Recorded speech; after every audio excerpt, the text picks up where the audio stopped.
Hello. Hey, Dad. How's that white Christmas looking? You promised, remember? Meredith. Of course, it's coming down as we speak. Wait till you see it. Great. I knew you wouldn't let me down. My plane lands Tuesday at 5:30. Perfect. How will you get here? Will someone pick you up? Obviously. I've got the best chauffeur around. His name starts with a T and ends with Amos Weiss. All right, then. I hear he's the best in the business. I'll make sure he's there. 5:30 sharp. Oh, thanks, Dad. See you soon. 2 more nights, Em. Can't wait to see you. Same here. Say hi to Mom for me. Bye, Dad. Bye, Em. Have a safe trip.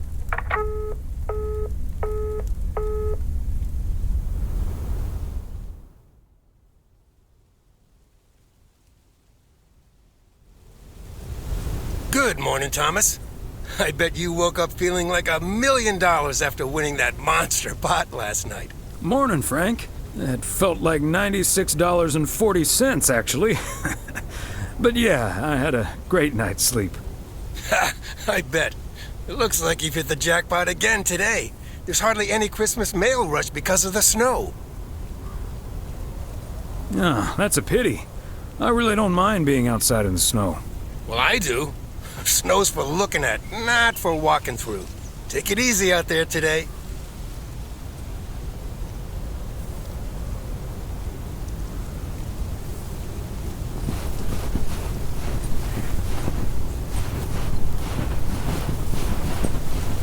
Robin and Soaps, good morning.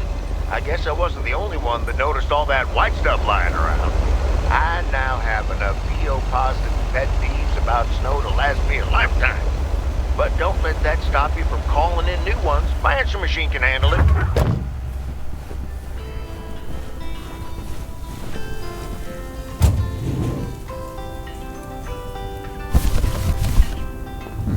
Christmas gift? Here's hoping.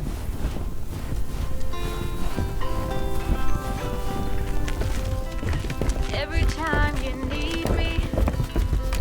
Hey, Beth. How are you on this fine day? Thomas, hi. Business as usual.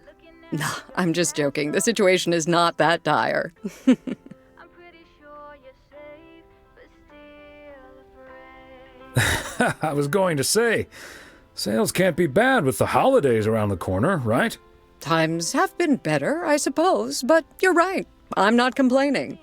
Besides Mildred, there's been an odd customer or two today, and would you believe one of them was even looking for a full set of encyclopedias? Of everyone you've ever loved. Who even reads those? That's like 30 books. I know, they're wonderful. I even owned 3 sets at one point. But then I'll be the first to admit that a set of encyclopedias is nothing less than a veritable treasure trove of information at one's fingertips. By the way, did you know that the world's largest encyclopedia was created in 15th century China and comprised about 11,000 books? Isn't that fascinating? Imagine having to load that into your car.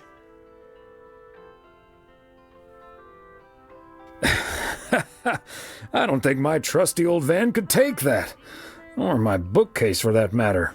Well, they do say a good book is easy to pick up, but hard to put down. Get it?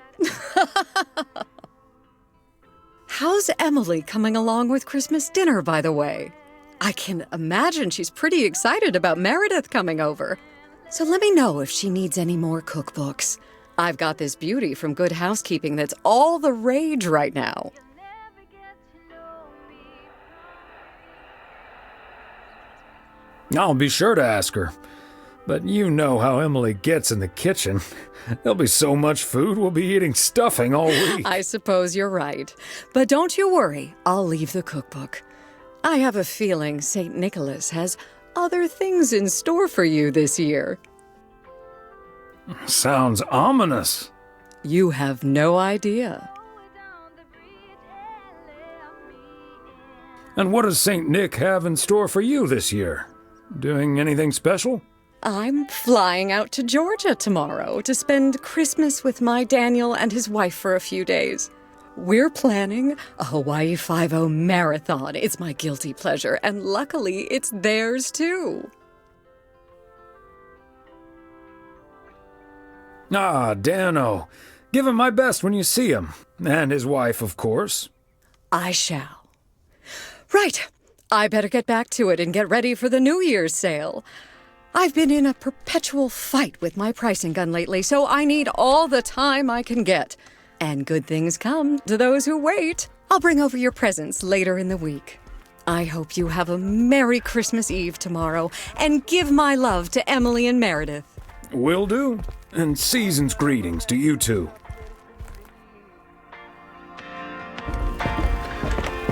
Everybody here's waiting for something, but I'll be on my way. I'll make it there by New Year's Eve. Stop dragging your heart around, baby. Stop letting the chances slip you by. Stop sleeping on the day, baby. Okay, let's get this to its destination. Goodbye. Got myself a job plan in Chicago. It's not too much to go on, but I'll make it fine. Ooh, still anything's better than just hanging around. Yeah. Stop dragging your heart. Hello, Angie. Long time no see. One package for you today. Thanks, Thomas. How's Emily? She's very busy. The motel's chronically understaffed. Ah, yes. This must be busy season at the motel. I do like it when out-of-towners come to visit our little hamlet, especially when they like movies. Apparently most of the rooms have been fitted with VCRs now. Should be good for business. So, what do we have here? Oh, right.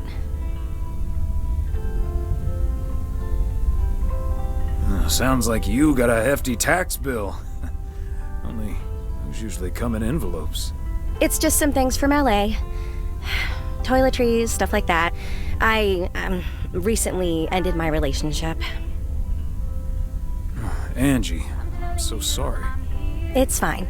It was my decision, and it was the right decision. The long-distance thing just wasn't working out. Still, seeing your spare toothbrush, that shampoo bottle, a stick of deodorant, it just makes it so definite, you know? Like the LA chapter of my life is now finally completely closed. Walking in your garden. Breaking up right before Christmas Eve must be extra tough. Yeah, that does add to the melancholy. Timing isn't exactly my strong suit, I guess. Of everyone you wear. Sounds like you're dealing with it like a champ, though. How did your ex take it? My ex-girlfriend, you mean? Yeah, she's handling it okay. Other than the passive-aggressive shipping of toiletries, I guess. Oh, did you not know?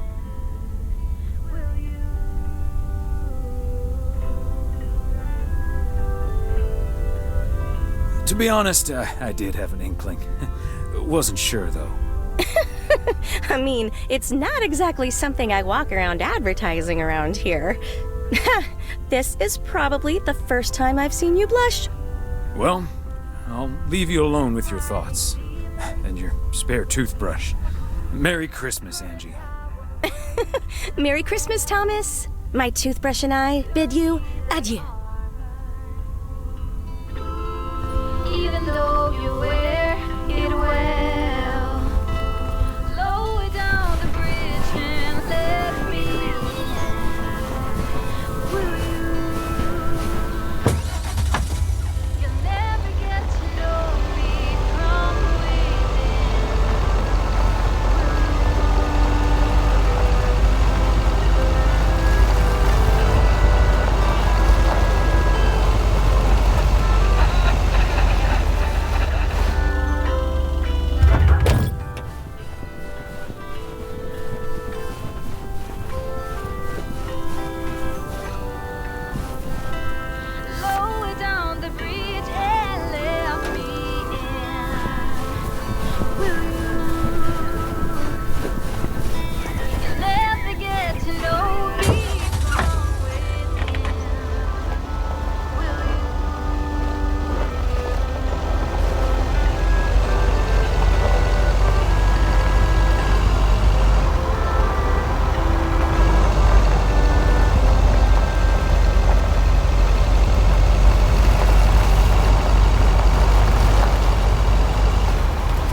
fancy handwriting on this one.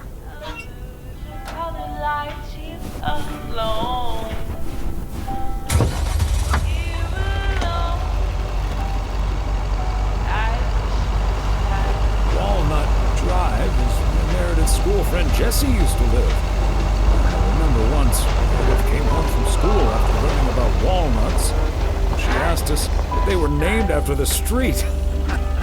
One foot of snow, one foot of snow, and I decided to go. Another satisfied customer. Unless it's Bill's. Carry those man. White red ornament, white red ornament, and everything festive. Carefully sewn onto my lipstick sweater. Oh, but it's the thing about Christmas. They say it's only but I'm alone for Christmas, and I'll be okay. Part and parcel. Got a special holiday. Think I need blue. Hi, Ben. Got a pretty hefty package here for you. Thanks, Thomas. I've been waiting for that one. Hi, Mr. W. Please, please, please tell me the mail truck needs a tune-up. Hey, Lori. I didn't know you'd already begun working here. Weren't you supposed to start in January? Yeah, she pestered me into allowing her to start a week early. Already put snow tires on half the town's vehicles. At this rate, I can retire before the end of next summer. But this truck's fine, Lori. I gave it a checkup for Frank less than 10 days ago. Are you sure there's nothing I can improve on the old, what do you call this thing again?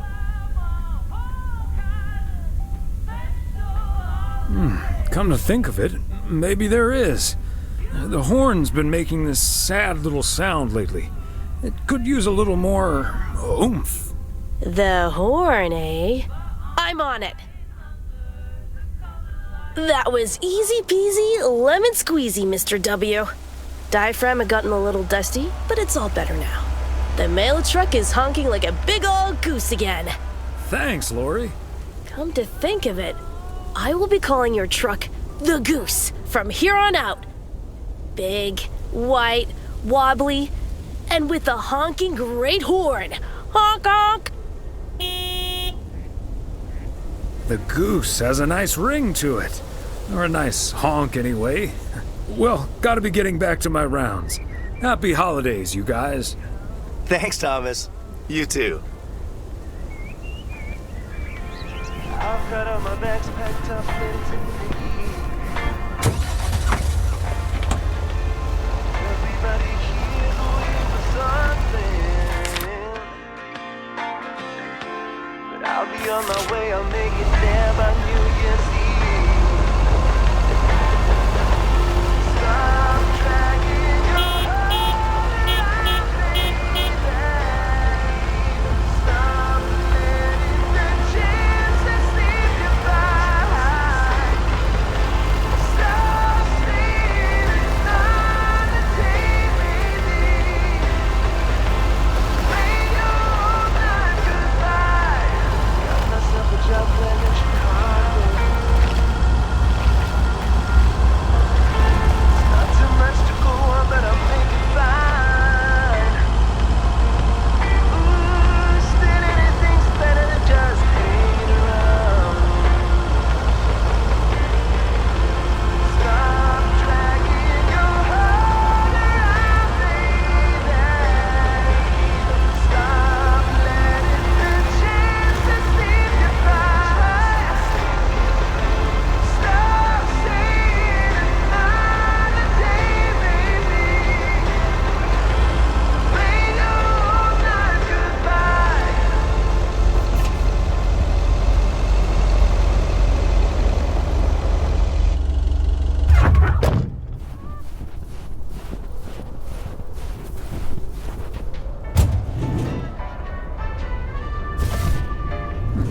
Christmas gift? Here's hoping. The night before the big day, and I could barely sleep. Hi there, Mr. Mailman. Got anything for me today? Then I heard a rumble. Hello, ma'am. Just one parcel. Thank you, sir. It's true what they say about mail carriers in snow. Opened my door to catch a glimpse of Saint Nick. Could hardly see a thing. They hate it and long for the summer? No, that it makes them look even more handsome in their uniform. Santa traded sleighing for a fire truck to me. Oh, thank you kindly. But if I get any more compliments, I might not want to leave. Oh, I better get this, honey. I'll see you tonight. Oregon Trail Motel. How may I help you? A day that lives in infamy. I swear I'm not a liar, but Daddy lit the Christmas tree on fire. I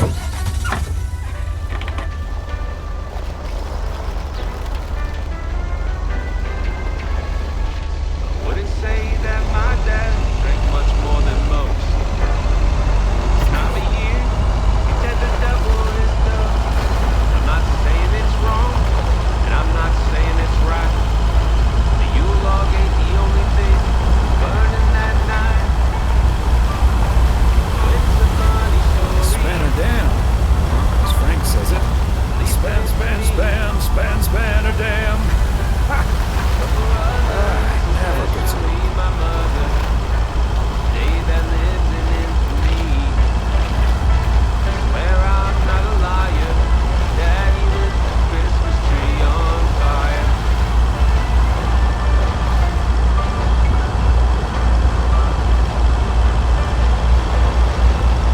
Now that I'm older, I've settled down.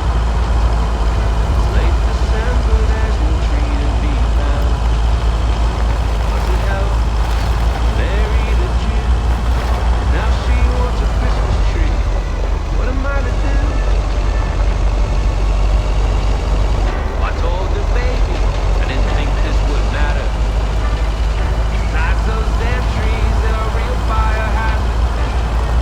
Now have you know the doctor just diagnosed me with a little something called PTCTFSD. That post-traumatic Christmas tree fire stress disorder.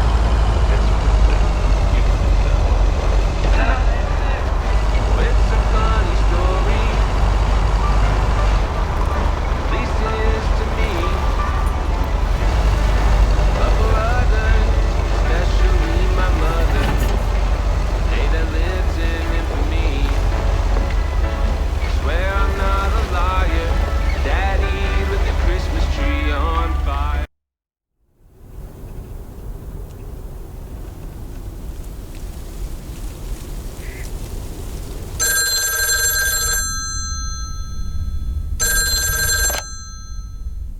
Hello? Hey, Dad. Meredith!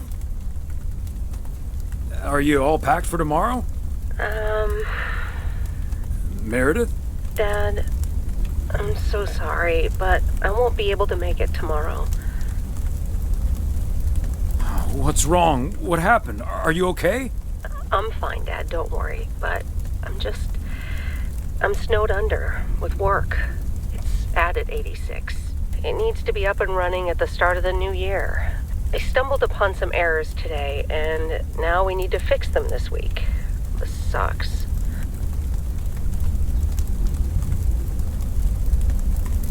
Yep, it sure does. Is that Steve guy pressuring you again? No, it's not Steve's fault. We've all worked so hard this year. Can't squander it all in the last week, right? I hate to say it, but that sounds exactly like what you said last year. Have you told your mom yet? Yeah, I just called her at the motel. Oh, someone's calling. Must be your mom. Okay, well, that's my cue. Gotta get back to it. I'll call again soon, Dad. Love you. Hey, is that you? If by M you mean Emily, then yes. If you mean M for Meredith, then no.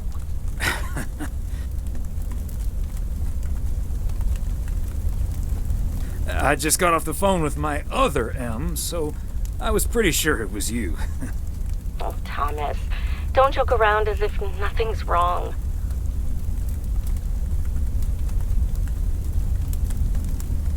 I know, Em.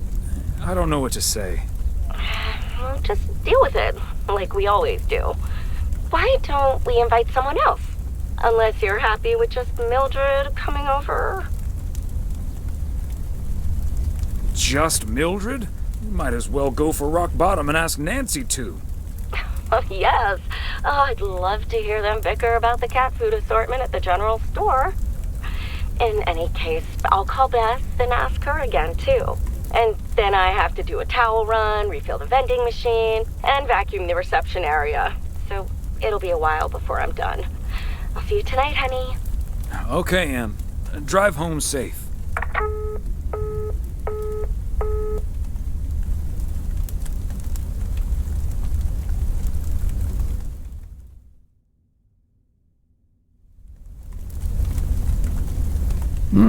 Major League Baseball umpires are required to wear black underwear while on the job, in case they split their pants.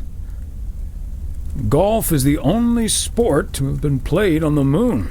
On February 6th, 1971, Alan Shepard hit a golf ball on the moon.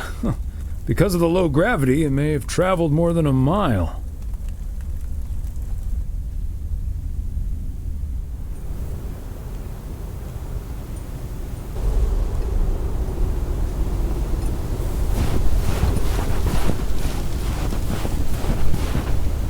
Morning, P.O. It's time for a different take on the snowfall. P.O. positive or pet peeves? Take it away, Charles. Jack, I'd like to respond what Cheryl said about the snow yesterday.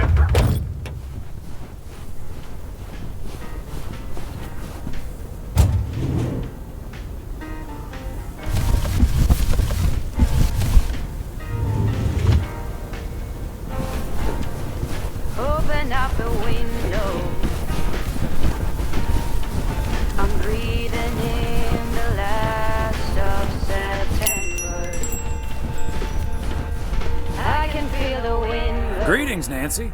Hello, Thomas. That should be the last batch of Christmas pudding ingredients. Sounds good. Is it for you or for the store? For the store, of course. I'm not gonna change my cooking schedule just because of Christmas. Your cooking schedule? Mm-hmm. A set meal for every day of the week. Can I ask what your cooking schedule looks like? Sure. Monday's mac and cheese, chili on Tuesday, meatloaf Wednesday, cheeseburger Thursday, fish Fridays, Saturday steak and mash, and it's corn on the cob Sundays. Ah, I see. And you've had this schedule for a while now? A little over 20 years. For mercy's sake. 20 years of chili on Tuesday. They're a healthy addition to any diet.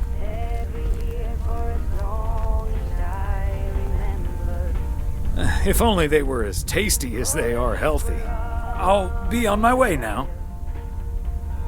Going all the way until November. Turn the world around us into gold. When the autumn leaves are playing shades, puts a smile upon my face. They leave their branches one by one and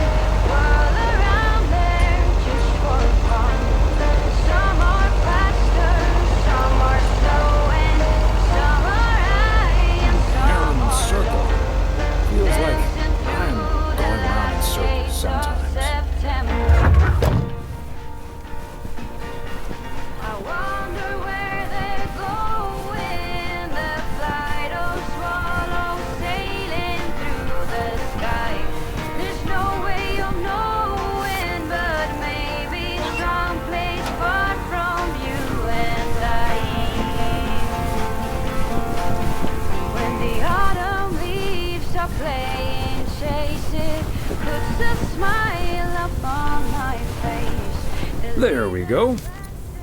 One by one and whirl around there just for fun. Some are faster, some are slow, and some are high and some are low. Dancing through the last days of September. The autumn leaves are playing traces, puts a smile upon my face. They leave their branches one by one and whirl around there just for fun. Some are faster, some are slow, and some are high and some are low. Dancing through the last days of September. Dancing through the last days of September.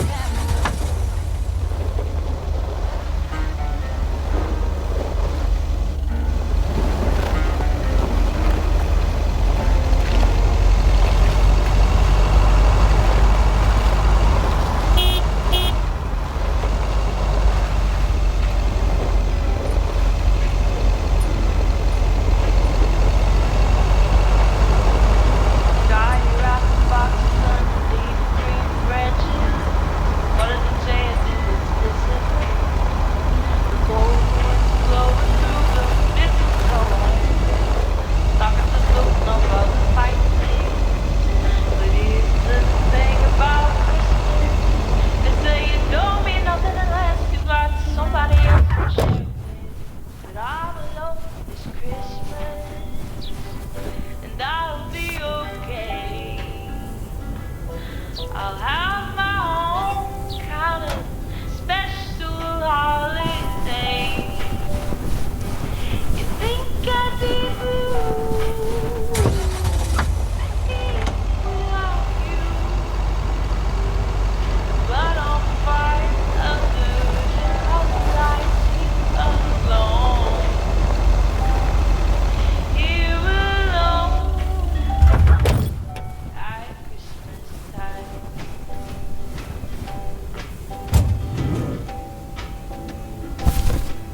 Okay, let's get this to its destination.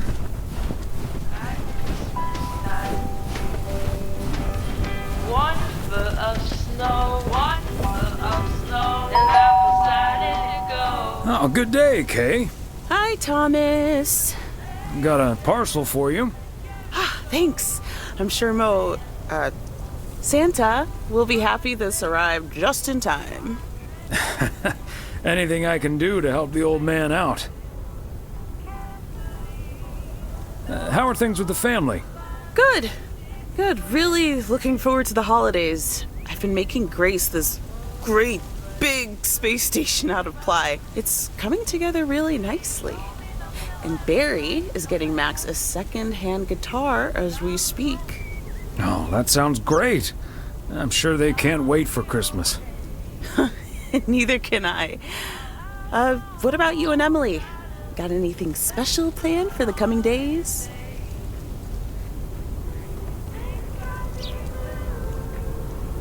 Well, sadly, Meredith can't make it this year. Right.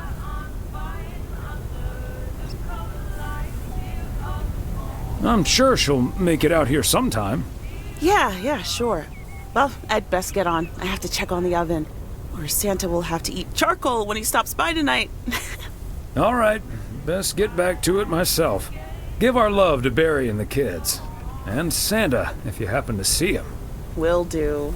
You and Emily have a great Christmas too, okay?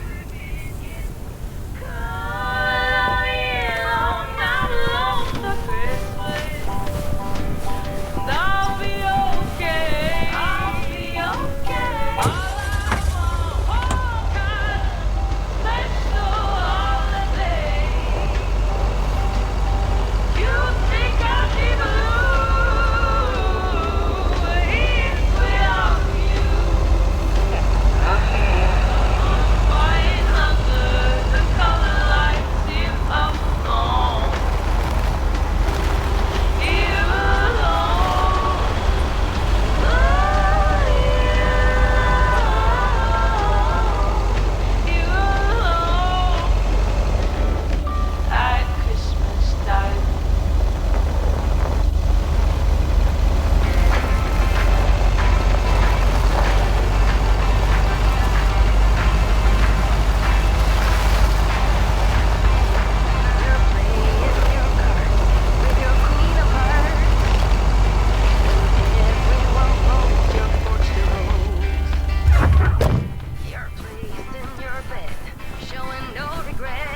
fancy handwriting on this one.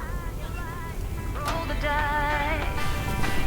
You got me tiptoeing around you like you made of glass. Got an invisible fence letting everyone know not to trespass. But you're bound to break down, bound to get knocked right out of your feet when I use my witchcraft.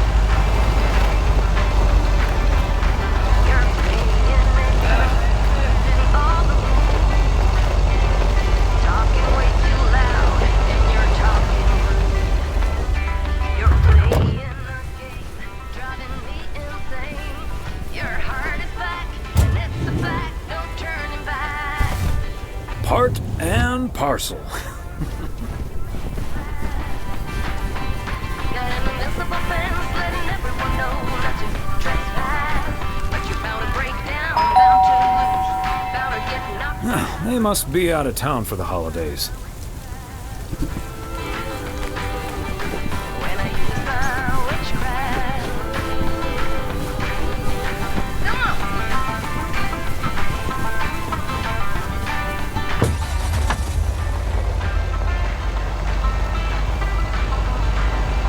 You got me tiptoeing around you like you made of glass. Got an invincible fence letting everyone know not to trespass. But you're bound to break down, bound to lose, bound to get knocked right out of your boots. When I use my witchcraft. Oh, I use my witchcraft. I got my moves, I got my song. When I turn my mojo on, I'm Bert's out of town for the feeling holidays. strong. He did ask me to keep an eye on his place. When I use my witchcraft. When I use my witchcraft. Watch me use my witchcraft. I'm gonna use my witchcraft.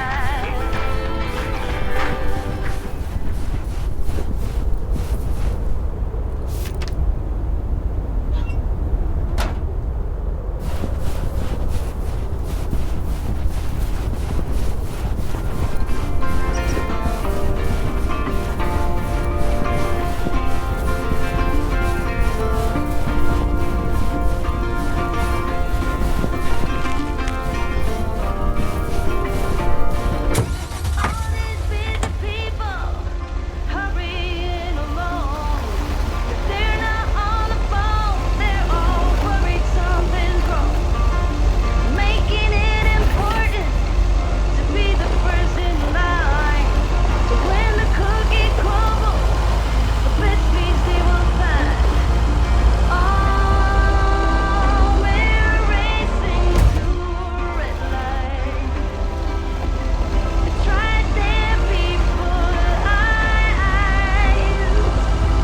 somehow hidden in plain sight. We are racing to a red light.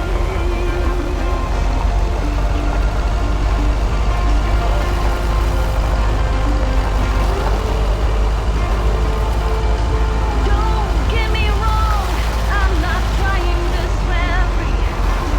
Just as bad as you, and sometimes worse you see. But all is crazy, right?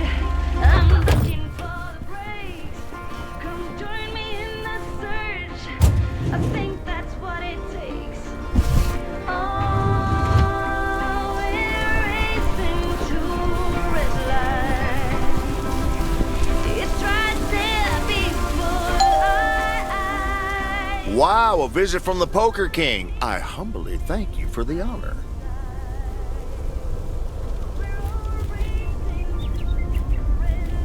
The Poker King hath brought a parcel for the jack of all trades.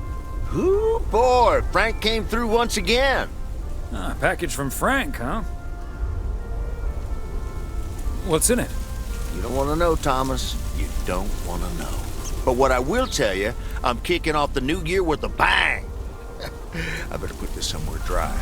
And then it's back to reading Doyle Brunson's Super System. Oh, you're in trouble this Sunday, sir. And what are you doing tomorrow night? I'm gonna visit my brother and his family in Idaho. Anyway, later, Thomas, and take care on those icy roads.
Hey, Thomas, do you think it'll ever stop snowing? I'm glad it's the last day before Christmas break. Well, sorry, Frank. They're forecasting snow until at least the new year. But hey, about Christmas. Meredith bailed on us, which leaves us with a bit more food than we can handle. Maybe you'd like to volunteer and help us eat it tomorrow evening. Christmas dinner at the Weiss residence. That sounds great, Thomas, but I'm afraid I'm all tied up. The Knicks are playing the Celtics. I think the Celtics will go all the way this year, but I wouldn't count out an upset at the Garden.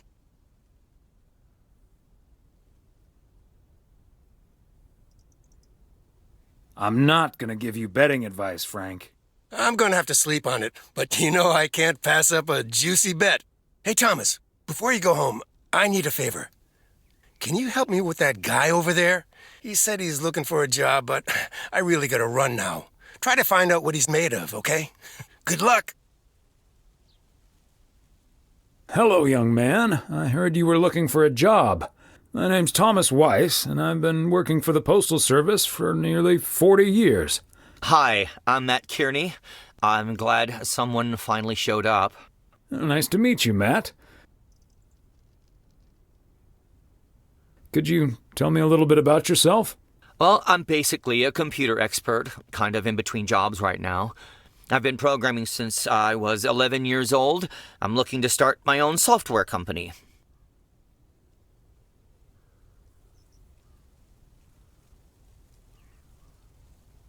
Ah, that's great.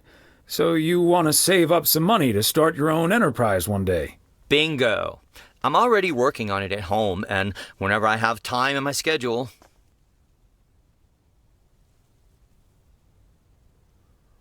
Aren't you afraid that might interfere with your day job?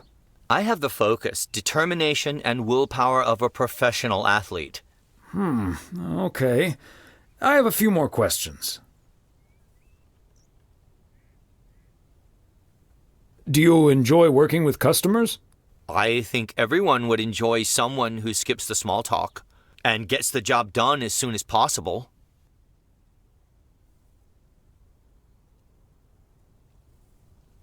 Well, that may be, but my question was if you enjoy working with customers. Sure. I love people. I love helping people. Could we wrap this up now, please? I don't think working here requires an extensive interview process. I'd like to ask one more question, actually.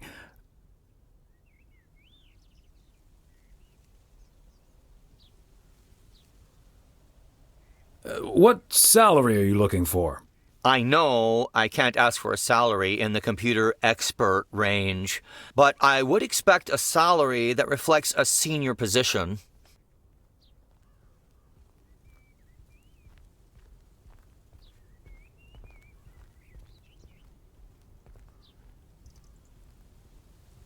Thanks for applying. We'll be in touch.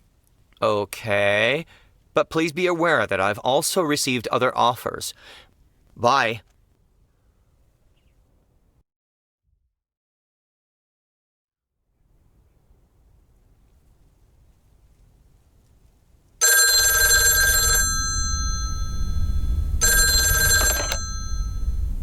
Yep, hello. Hey, honey, it's me. Finally found time to call. Having such a busy day. Did you invite anyone else over for tomorrow? Yes, I did, but no takers. So it's just you, me, and Mildred. Or is Beth coming as well? Yeah, Beth is coming. So happy I could finally change her mind. Nice work. It also means a little less Mildred. Oh, Thomas Weiss. No, this is not funny. Mildred is a sweetheart. And you better wear the Christmas sweater she knitted for you last year.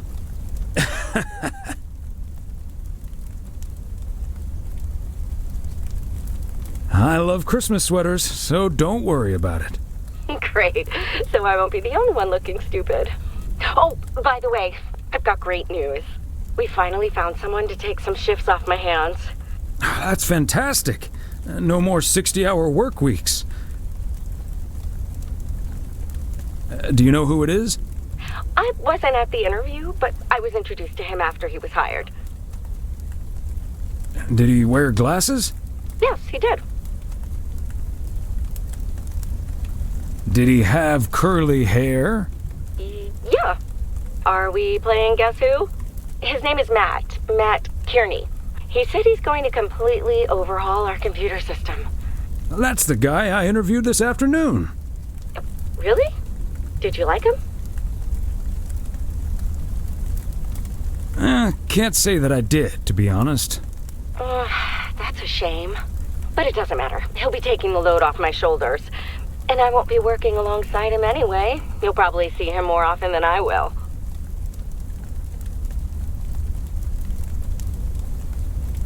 And there I was thinking I dodged a bullet. We'll see how it all pans out. Oh, gotta go now. Bye, hun.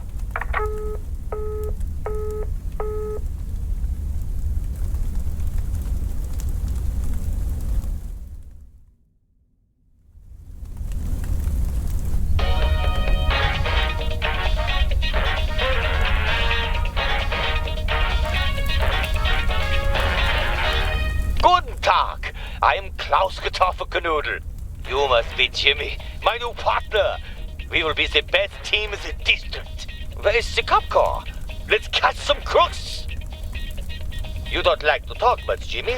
I need a friggin' coffee. Yeah, coffee and a real donut. I love it.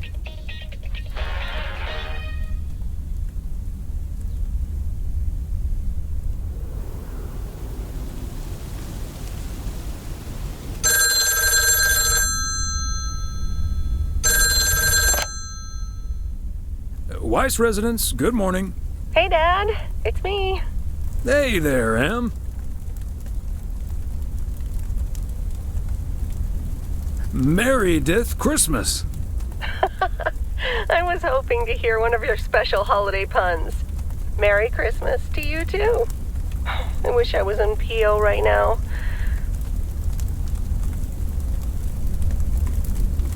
That makes two of us. And probably three, but Mom's at the motel. Guess I'm not the only one working today, then. Fine mess I got myself into, huh?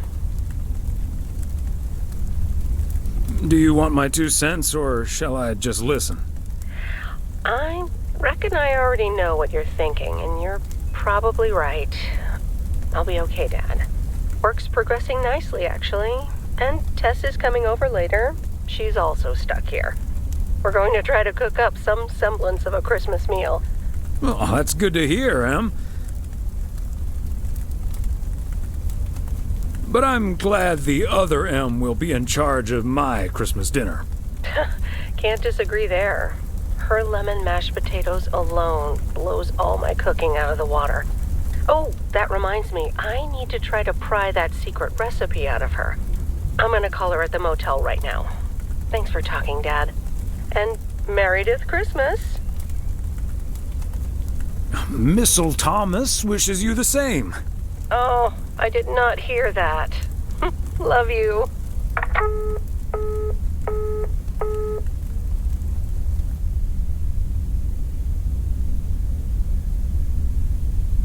Oh, Mildred, you shouldn't have. We already have the most beautiful pair of Christmas sweaters in the world. And now we have 2 sweaters each. You must have put so much work into them. Oh, please don't mention it, dearie. Knitting sweaters can be quite straining, but knowing how happy they make you always makes up for it. Well, we're so grateful. Right, Thomas?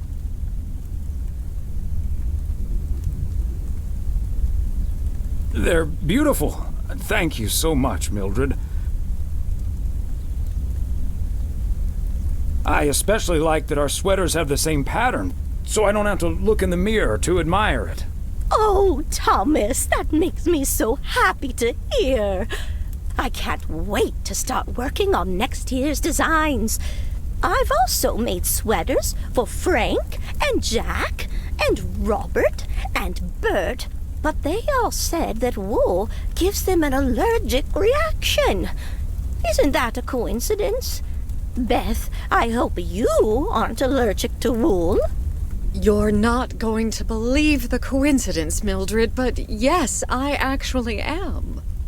And it's such a shame.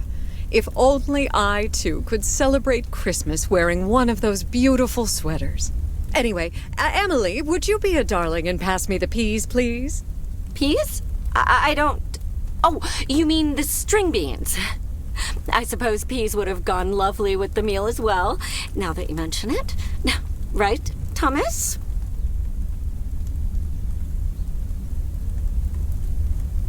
I've had some beans already. Thanks, dear. Oh, yes, of course. I meant the string beans. Of course, silly me. But let me get on with it. It's time for my presents now. And you may have already guessed that they're books. Mildred, why don't you open yours first? Well, I'm not really one for presents, but I appreciate the gesture. Let's see now. The Cat's Pajamas. I've never heard of it, but it has a nice title, I suppose. It's an encyclopedia about cats. A Whiskerpedia, if you will. Someone drew my attention to it, and I immediately thought of you. Oh, well, isn't that lovely? Such a heartfelt gift. Isn't it, Thomas? Maybe you can start knitting your cats some pajamas now. Well, they do like balls of yarn. Thank you, Beth. It was my pleasure, Mildred. And now for Emily's gift. Oh, why, thank you, Beth. I do always appreciate your taste in books, so I'm looking forward to The Countess and the Carpenter. Would you look at that? Is this a romance novel? I've never really read one of those. Right in one guess, Emily. I hear the writer Summers here, so this book is locally sourced, so to speak. And, dare I say it, the prose is quite compelling in the romance department, if you catch my drift. I think I do. Beth, you are something else. Thank you. This will certainly get a nice spot on our bookcase.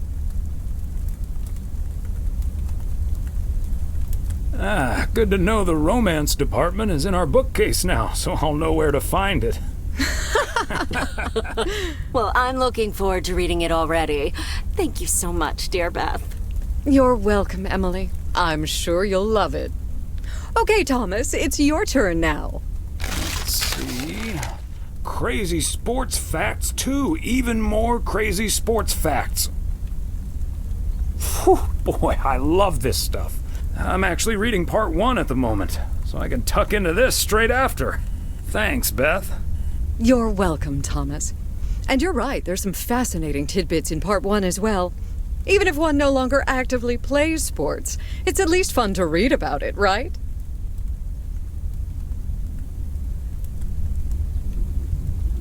Hey now, kids playing basketball still regret it when they challenge the mailman for a game of horse. Well, there's no shame in admitting that you're not getting any younger, Thomas. In fact, none of us are exactly spring chickens anymore. Things like your arthritis can't magically be wished away by positive thinking.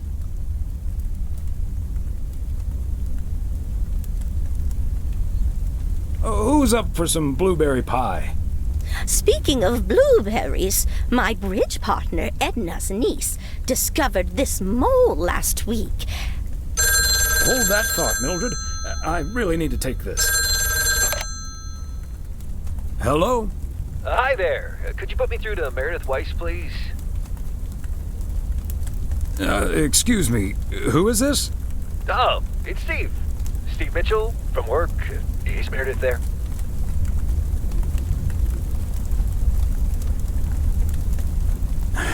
Do you understand that people are celebrating Christmas right now? Wait, what? Christmas? Oh my gosh. I'm sorry to bother you. Is it Christmas already? Gosh, I totally missed that. I've been pulling a couple of all-nighters. I'm gonna splash some water on my face. Sorry again, Mr. Weiss. Enjoy your evening. Bye. Merry Christmas. Everything okay, honey?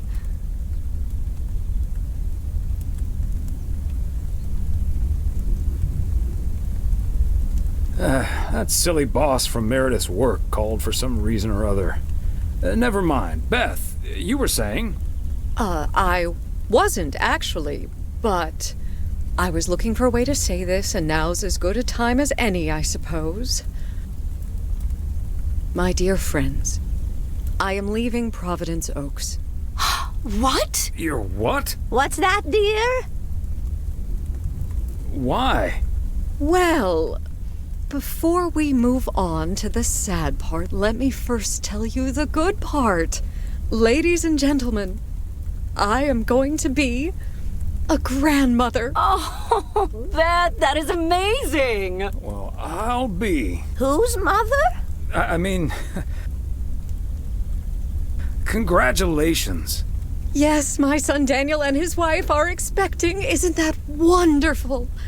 But, and here's the proverbial kicker, you may remember that they moved to Savannah, Georgia a few years ago.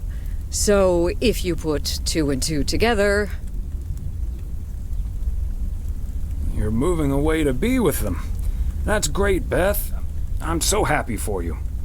That is marvelous, Beth. Congratulations. I wish you and your family all the happiness in the world. But I'll miss you something terrible. We all will. But we have to toast to the good news.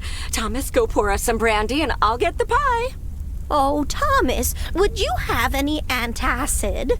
That eggnog is starting to stir up something indiscreet. On it. Now, let's celebrate this wonderful evening, ladies. Here's to a lovely old Christmas spent with good friends. Hear, hear. Hear, hear.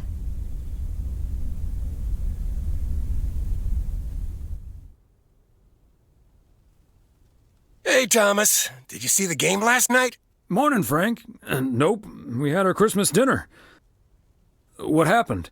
The Celtics were up by 25 in the third quarter, but they still lost the game in double overtime. So was it a big payday for you? One of the biggest of the year. And now the odds are dropping for Boston.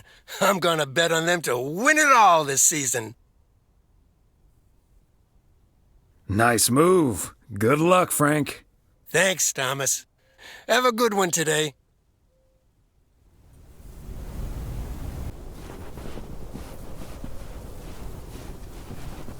Season's greeting P.O., it's the second day of Christmas, and I don't have turtle doves or partridges in pear trees, but you know what I do have? P.O. positive or pet peeve?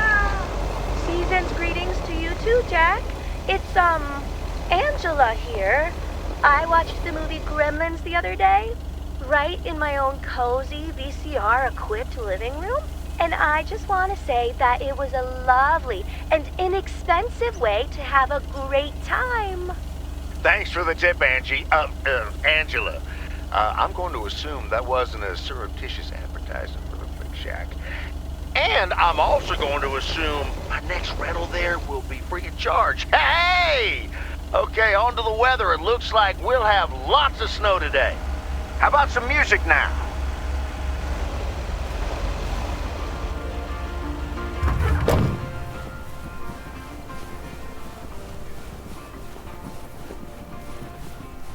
Another satisfied customer. Unless it's Bill's.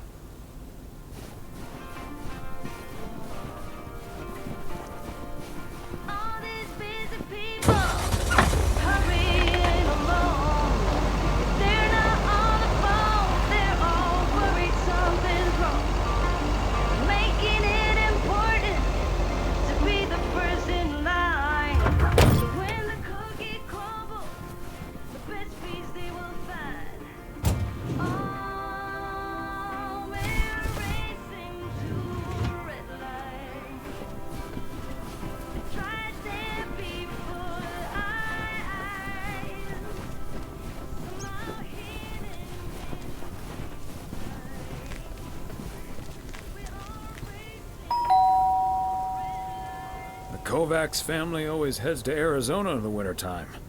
And who can blame them?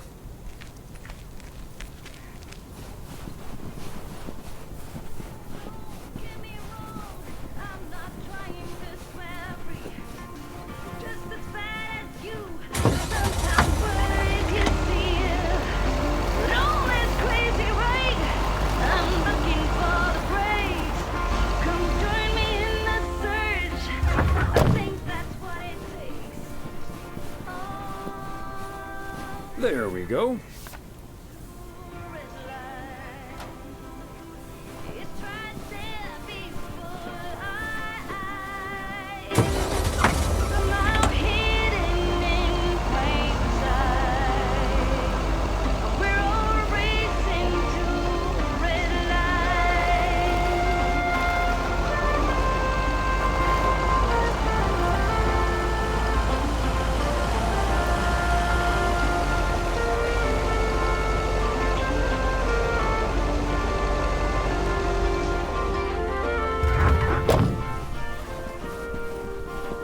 Somehow it's always nice when our neighbors get a letter.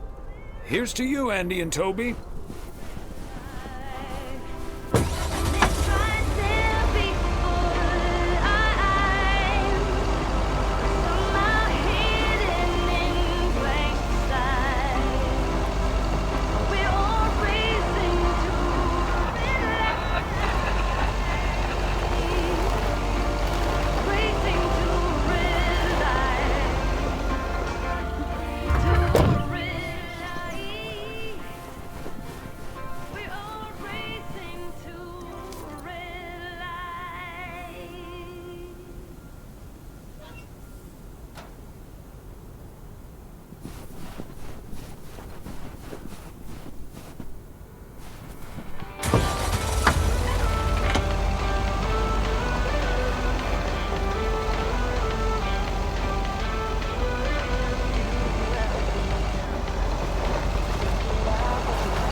Just keep the wheel steady and trust the snow chains on the tires.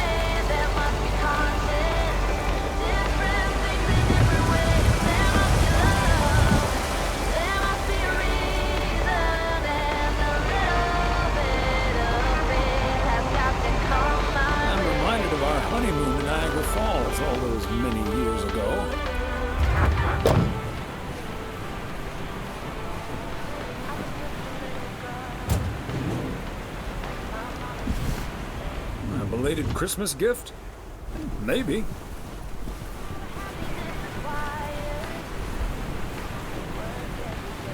Hey there! Looks like Santa's a little late this year.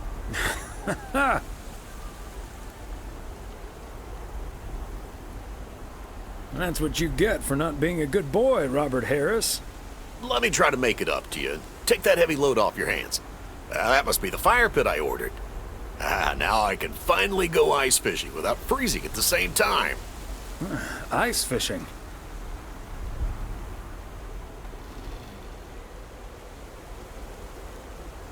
And here I thought there'd be no more fishing until spring. Don't knock until you've tried it, Thomas. Bert's out of town, so I could use someone else to talk to. Not that Bert talks that much. How about it? Tomorrow evening? Sure, let's do it. But you better make sure that fire pit is working. Perfect. I'll bring all the gear, but feel free to bring some booze. Hey, did you have a nice Christmas, by the way?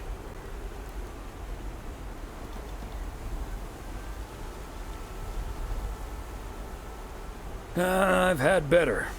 My daughter couldn't make it. Sorry to hear that. Anyways, I won't hold you up any longer. I need to assemble this baby. See you tomorrow, Thomas. I'll come pick you up.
Fancy handwriting on this one.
Whoa, looks like you're having some car trouble.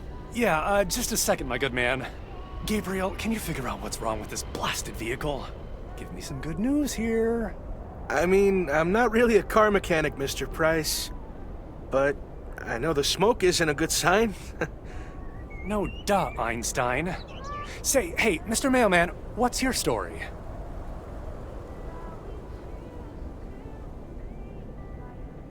I'm just here to deliver a package, sir.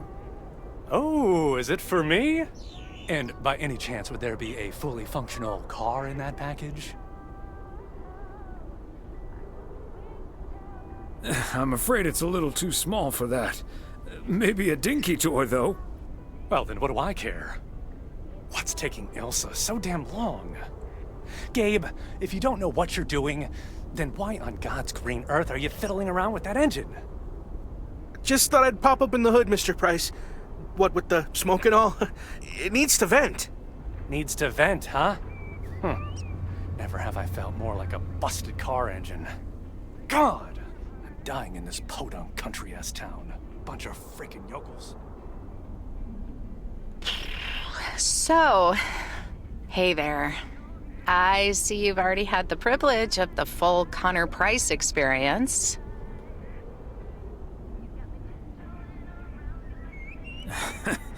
I guess that car engine isn't the only thing that needs to blow off steam. Yeah, Connor can be a bit much. Anyway, I'm Ilsa Richter, local TV segment producer turned car problem solver. And that sporting young man over there is Gabriel Serrano, local TV sound guy turned amateur mechanic. Emphasis on amateur. Hey, I never claimed to know anything about cars. Just because I used to be a studio tech, Mr. Price put me on engine duty. Anyway, nice to meet you, sir. Nice to meet you. I'm Thomas Weiss.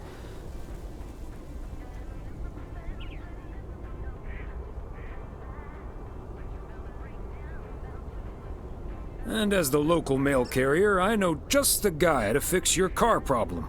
If you mean young car service, I'm way ahead of you, Mr. Weiss. They're on their way right now. That's great, Ilsa. You're an even better car problem solver than you are a segment producer. Flattery will get you everywhere, Gabe. That must be Ben Young.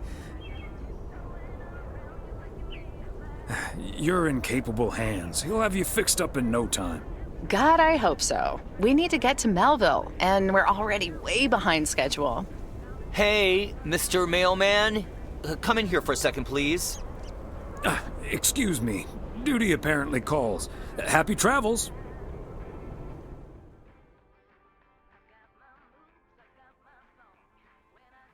This is your alternative to working at the post office? Uh-huh. Hey, I'm new here. All of a sudden, I have to check in 3 people at once who want their own rooms. Separate but close to one another, all equipped with TV VCRs. And, well, long story short, I need to reach Emily Weiss, stat. I'm guessing the local post guy would know where to reach her.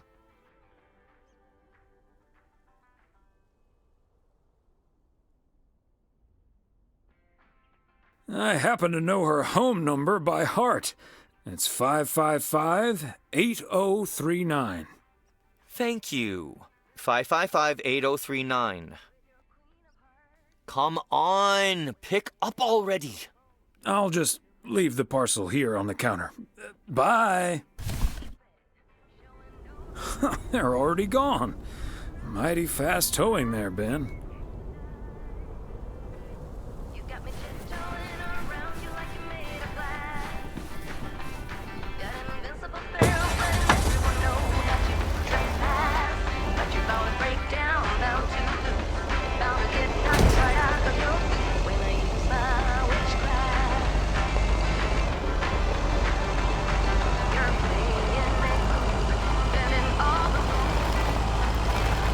Talking way too loud.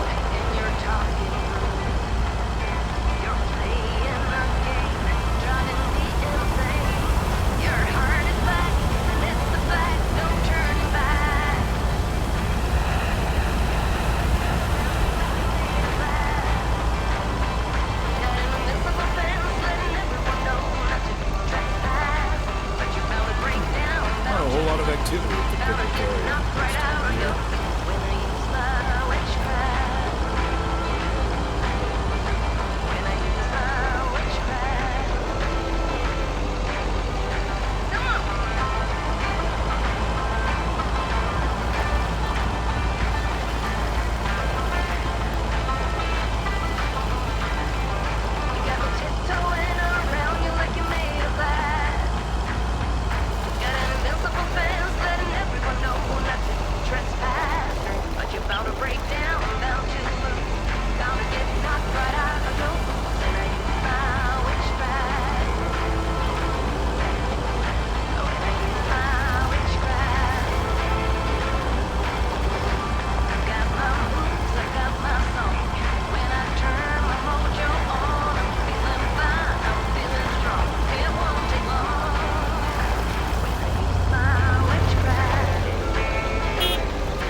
Okay, let's get this to its destination. Yes, I understand, but Maureen said... Does it really matter what Maureen said? I can't help that her orders have been delayed because of the snow. She should have just ordered sooner. It's not like New Year's Eve appeared on the calendar out of nowhere. That's true, but it was only 2 weeks ago that she decided to throw a celebration at the diner. And once we're sure we can host a proper party for everyone, you are also invited. That sounds an awful lot like blackmail to me. Please come to my party, Nancy. But first, hand over a football team supply of cheesy dip, quiche, and sloppy joes. I'm sure she didn't mean it that way, and I'm sure you're more than welcome either way. But I have to run now. Bye, Nancy, and hi-bye, Thomas. Bye, Kay. Maureen Hennessy strikes again.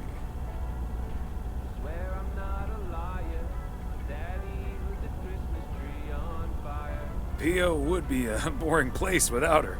Boring? Drama-free might be the word you're looking for. One thing's for sure, she does not know how to run a business. Always bites off more than she can chew. And now I'm supposed to come to the rescue?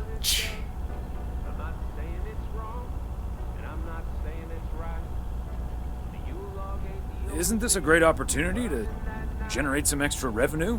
With the ridiculous discount she's demanding, it's mostly nothing but a great opportunity for a lot of extra work. Anyway, is that parcel for me? You can just put it on the counter. Sure thing, Nancy. Have a great day. Daddy lit the Christmas tree on fire.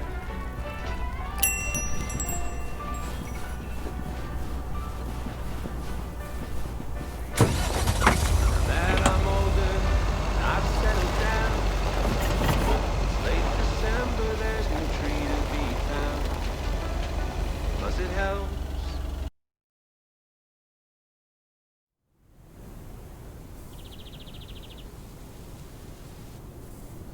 Hey, if it isn't Connor Price. Oh, that's him, huh? He's taller than he looks on TV.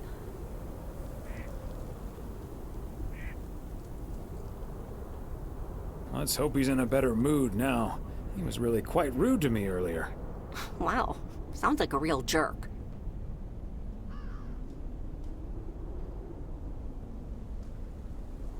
Mr. Price? Aren't you supposed to be in Melville? Well, hey there. Good to see you, man. Yeah, change of plans, I'm afraid. Oh, hi, ma'am. I don't think we've met. Connor Price, KNW6. Welcome to the Oregon Trail Motel, sir. Better get to work, honey. I'll see you tonight. Okay, what's up with her?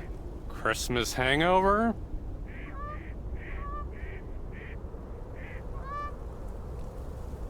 You'll have to forgive my wife. She can be a bit protective of me.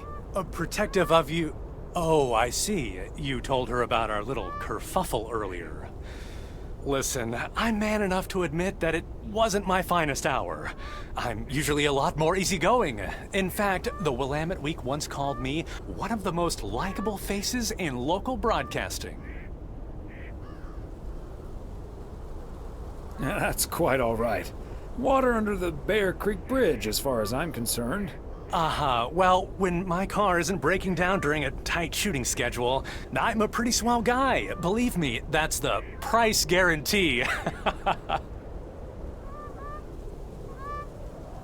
So, has Ben Young managed to fix your van yet? No, that's the change of plans I was referring to. Turns out we need some parts that the garage doesn't have in stock, so Young's having them shipped over ASAP. But in the meantime, we've decided to stay right here in lovely, picturesque, whatchamacallit, USA.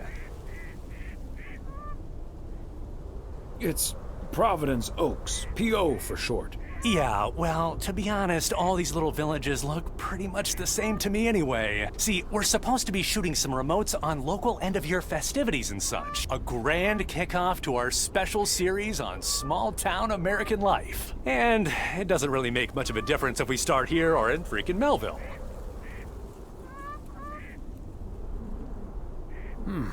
Yeah, I guess that makes sense. A great little place, too. This town has warmth. I like warmth, and so do our viewers, I'm betting. So get ready for your town to be featured in part 1 of The Oregon Trail. Title pending. Might be a little too on the nose.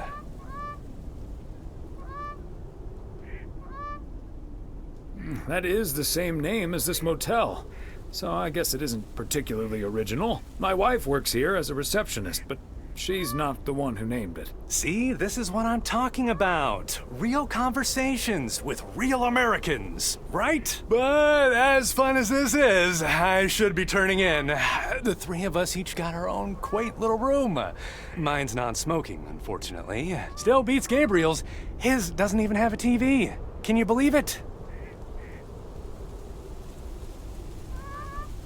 Yes, I think I can. Anyway, great banter. See you around, my main mailman. Bye.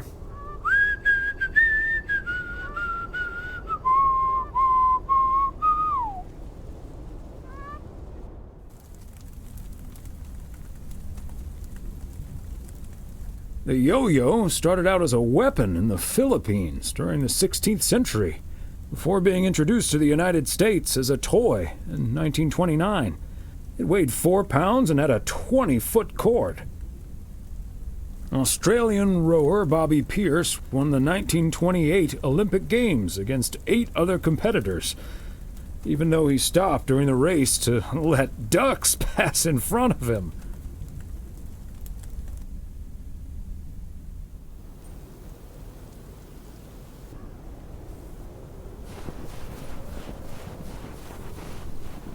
What a gloriously fine Friday it is out there, y'all. Want to hear a PO positive? You tuned into the right frequency. PO positive or pet peeve? Let's hear one from Mildred Meow Jenkins. Hi, Jack. I would like to thank our own Robert Harris for all the snow he shoveled from my driveway this week. He even brought a fish snack for my cats. Say thank you to Robert now, my dears. Way to go, Robert. Feel free to help clear out my driveway as well. It's only about a quarter of a mile. And it'll probably need shoveling because more snow's coming. But we're back to bright and sunny skies later today. Back to the music.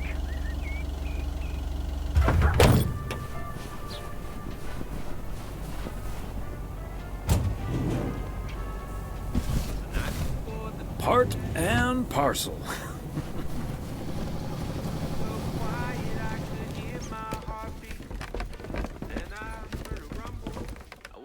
Hi, Beth. Got a delivery for you. Where do you want it? Oh, dear Thomas. I almost didn't see you come in there. I was lost in thought, I suppose. Please just put it on the counter, if you will. Thank you. And thank you again for a lovely Christmas dinner. I had a marvelous time with you all. We loved having you over, Beth, as always. Emily and I had a great time.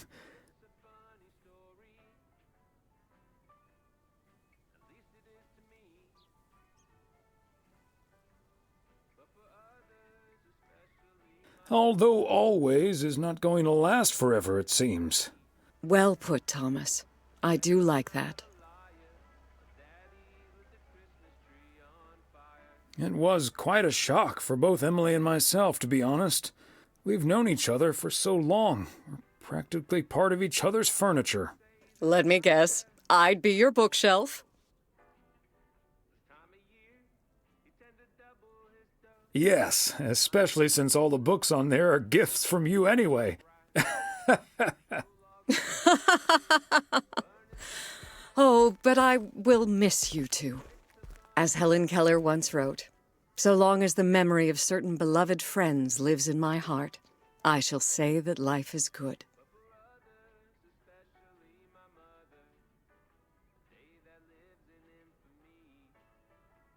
You're like a walking library, Beth. Always a fitting quote.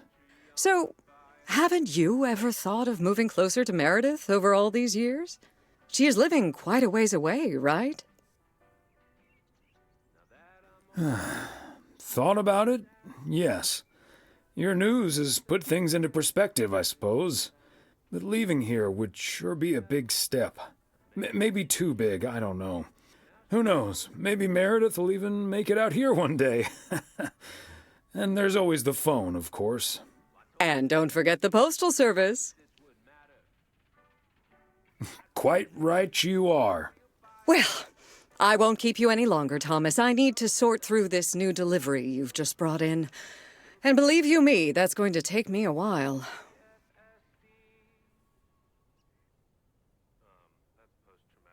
I understand. It's best to take your time with things like that. Exactly. Whether one likes it or not. Until next time, my friend. Up and at 'em. See you, Beth.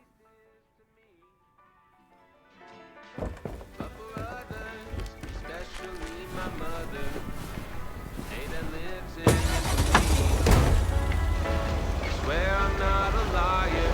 Daddy, look at Christmas tree on fire. Oh, I swear I'm not a liar. Daddy, look at Christmas tree on fire.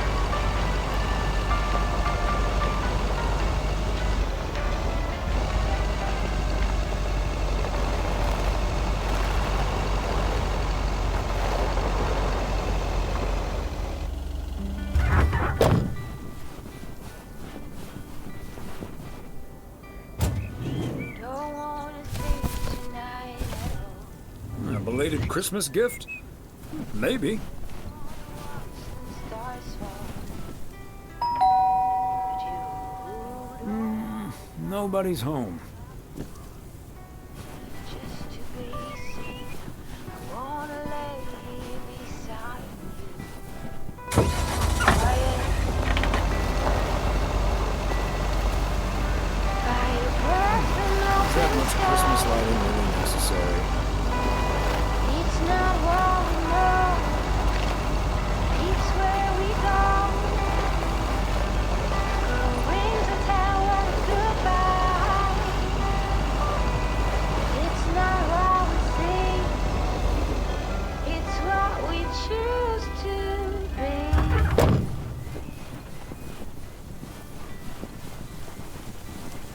Another satisfied customer. Unless it's Bill's.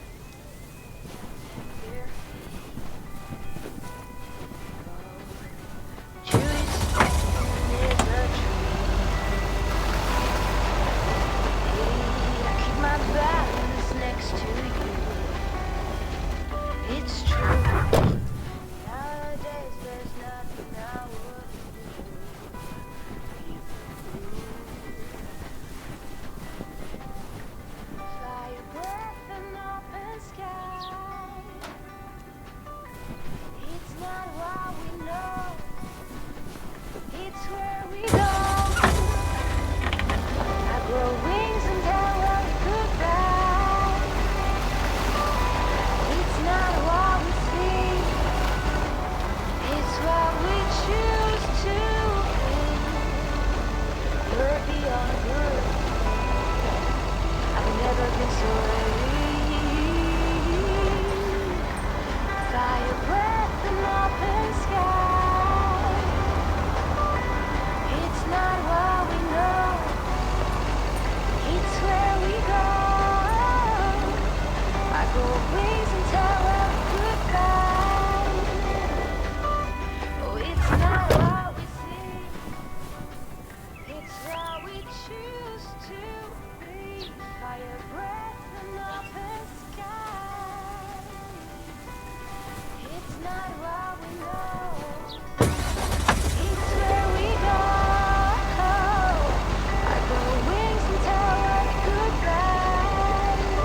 It's not what we see, it's what we choose to.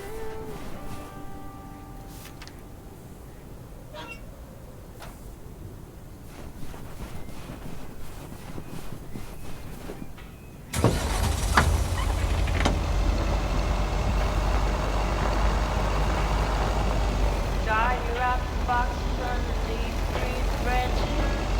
What does it say in this? The cold wind blows through the mistletoe. Talking to them about the fight thing. But here's the thing about Christmas. They say it don't mean nothing unless you got somebody else to share it with. And I'm alone this Christmas. And I'll be okay. I'll have my own kind of special holiday. You think I'd be blue without you, but I'm fine under the color lighting alone. Here alone.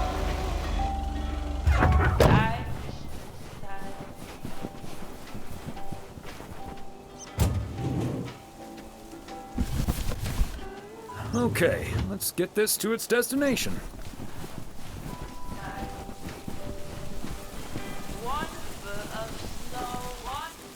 Ah, look who's here. Hey, Thomas. Yeah, I needed to take care of some stuff. Hardly any customers at the post office anyway.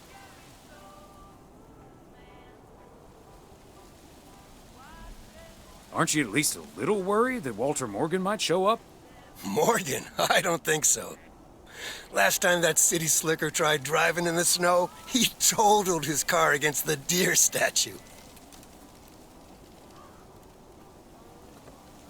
Can't say that you're wrong there, Frank. That big sucker you're carrying is for me, huh? Right on time. It's all coming together. Hey, Thomas, you can keep a little secret, right? Of course, Frank. Great. It's not a big deal in any case. A buddy of mine was able to get his hands on some premium quality fireworks. I'm selling them with a nice profit. And anything I can't sell, well, let's just say you want to be outside Moe's Diner when the clock strikes 12 on New Year's Eve. Frank, that sounds illegal and dangerous.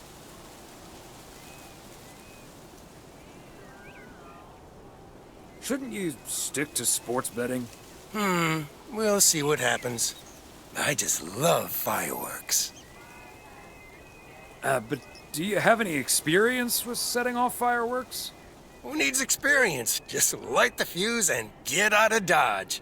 I better finish up, Thomas. Can't keep the customers waiting forever. All right, Frank. See you at the office.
Okay, so we still need to check Spanner Dam for the mood shots.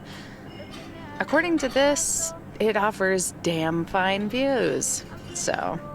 Hey, Mr. Mailman. Come on over. Talk to us for a sec. Gabe, We don't have time for idle chit-chat. He can help us out, Ilsa. No one knows the town like a mailman. Right, Mr. Weiss? Hey, Mr. Serrano, Miss Richter. Please, call us Gabe and Ilsa. He can call you Gabe and Ilsa. I prefer Miss Segment Producer Extraordinaire. And you can call me PO's premier parcel provider. Thomas for short. Anyway, we're scouting out this beautiful town of yours for our report on small town America. It's great, but we could use the inside track. So, any secret spots we're bound to miss, but shouldn't? Well... the watchtower up at Eagle Peak. You can take in the view among the treetops. But make sure you watch out for those creaky steps. Oh, hey, Maureen. Now, here's your coffee, folks. Sorry for the delay.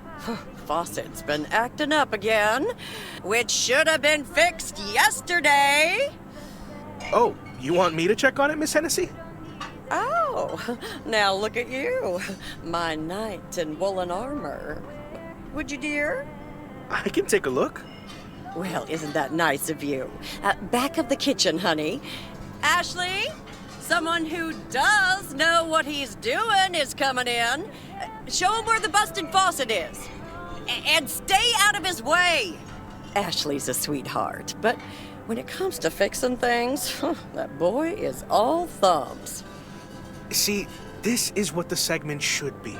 Interacting with the townsfolk, helping out. I love it.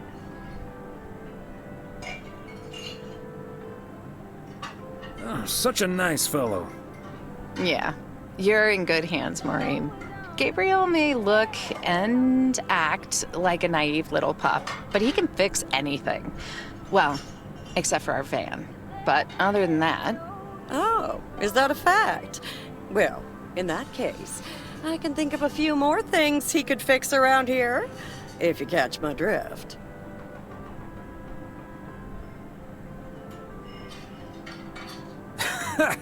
Classic Maureen. Let me just go check him out. Check on him, I mean. So, anyway.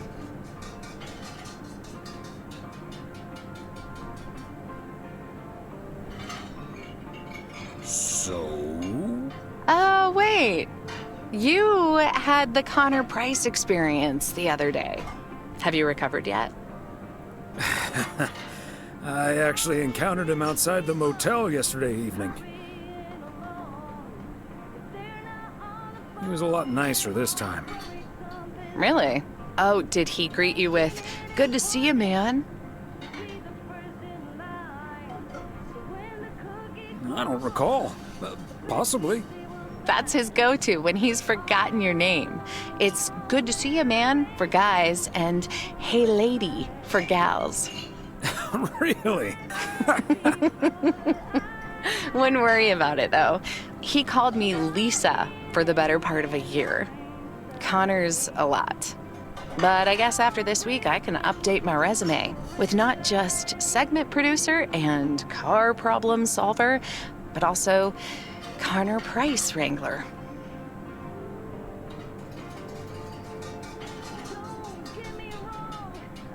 Gabriel seems very nice, though. That should make things easier. Oh, yeah. He's a big old puppy dog. He's as uncomplicated as Connor is complicated, so that's a welcome antidote. Well now, sounds like someone is getting a little warm under the collar for our Gabriel. Just between you and me, honey, I have a hunch that feeling is more than mutual. Maureen, is the faucet fixed yet?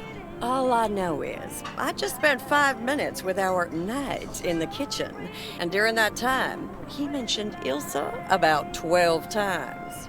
Really? Well, Faucet's all better now, Mo. And we should be hitting the road right about now. Right. Thanks, Maureen. Nice talking to you, Thomas. Bye now, folks. Be sure to check in again soon, you hear? Huh, these TV folks sure know how to liven things up, don't they? Indeed, Maureen.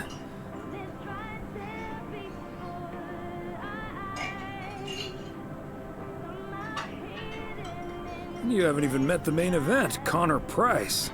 Oh, that reminds me.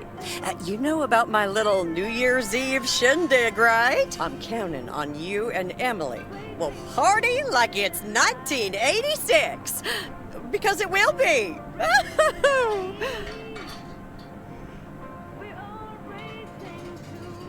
Of course we'll be there. Wouldn't miss it for the world. Best get back to it. See you, Mo. Bye now.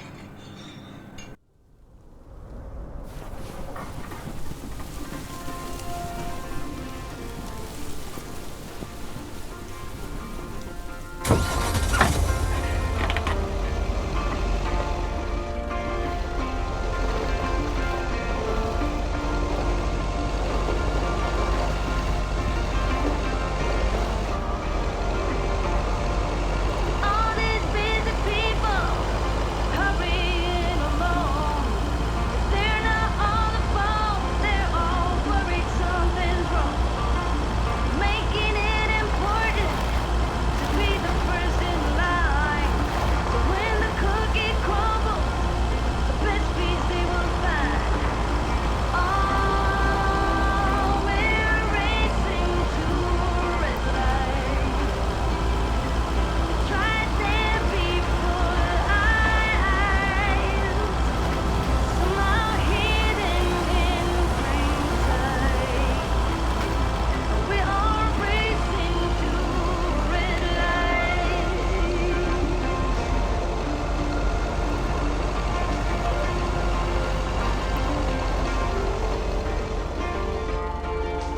Don't get me wrong, I'm not trying to swear free. Just as bad as you, and sometimes words you see. But all is crazy, right? I'm looking for the praise. Come join me in the search. I think that's what it takes. They must be out of town for the holidays.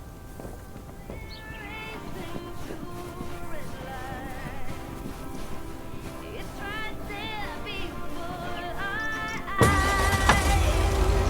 somehow hidden in plain sight. We're all racing to red light. And that's the last one. Whew.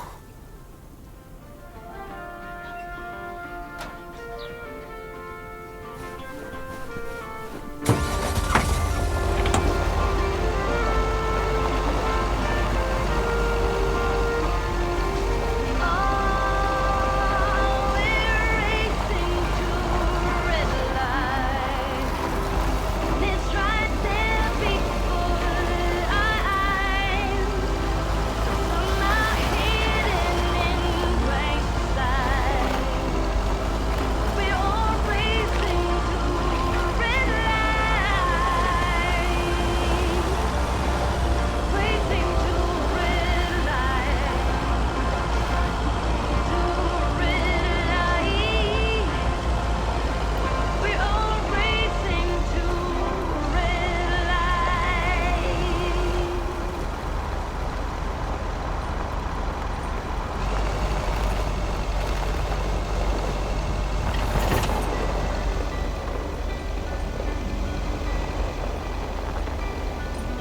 Don't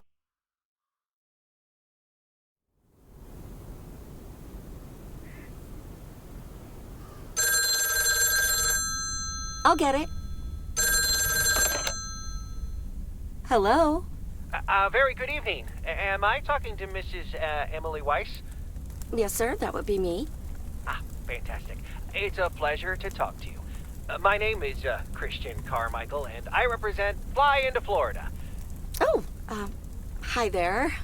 I have great news for you, Mrs. Weiss.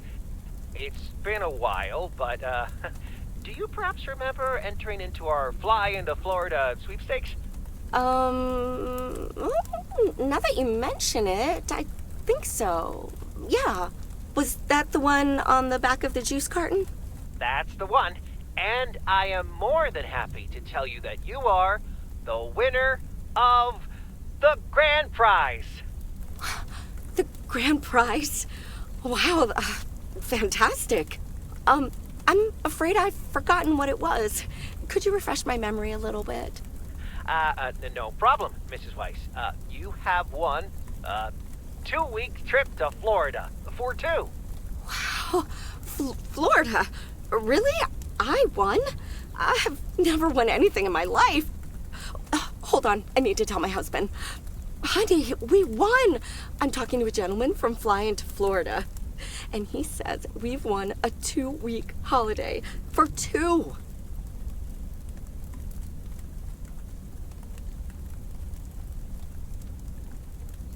Get out of here, Florida?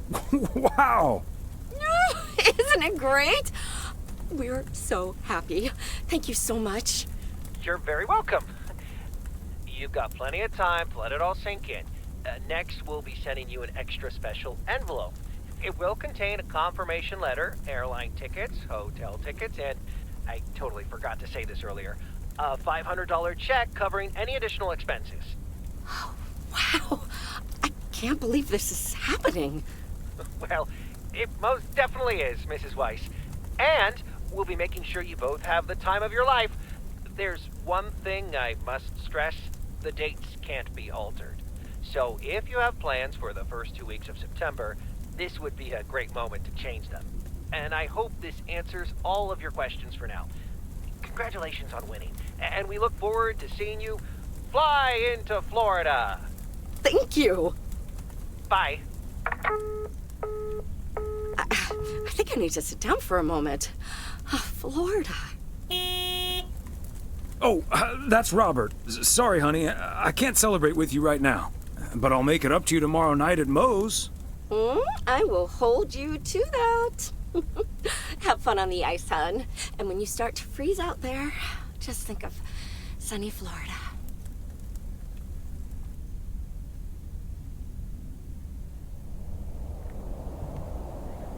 Ooh, boy. Drilling a hole, getting that fire pit going. Ice fishing's a lot of work. And it's cold, but we're fishing all right. Great stuff, Robert. Thanks for taking me along. No problem, Thomas. Wouldn't have enjoyed it half as much by myself. Man, it's nice out here. This setting could use a guitar. Wouldn't that scare the fish away? Especially if you start singing. Thank you, Thomas. Your honest feedback is much appreciated. Hey, what was Emily going on about when I picked you up? You guys are going to Florida? Yeah. Apparently, we won a 2-week trip. Wow, congrats. Not that Florida's my cup of tea, if I'm honest.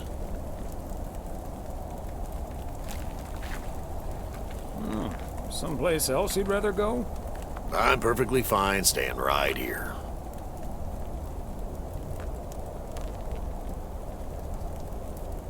And you're probably perfectly right, Robert. Yeah, I'm not always perfectly sure about that. Could be that I'm a little stuck in my ways. But at least I'm not desperately looking for the one, you know?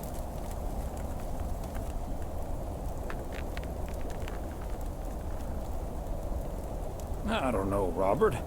Haven't you been by yourself long enough now? Wouldn't it be ideal if Mrs. Wright dropped by my house one day?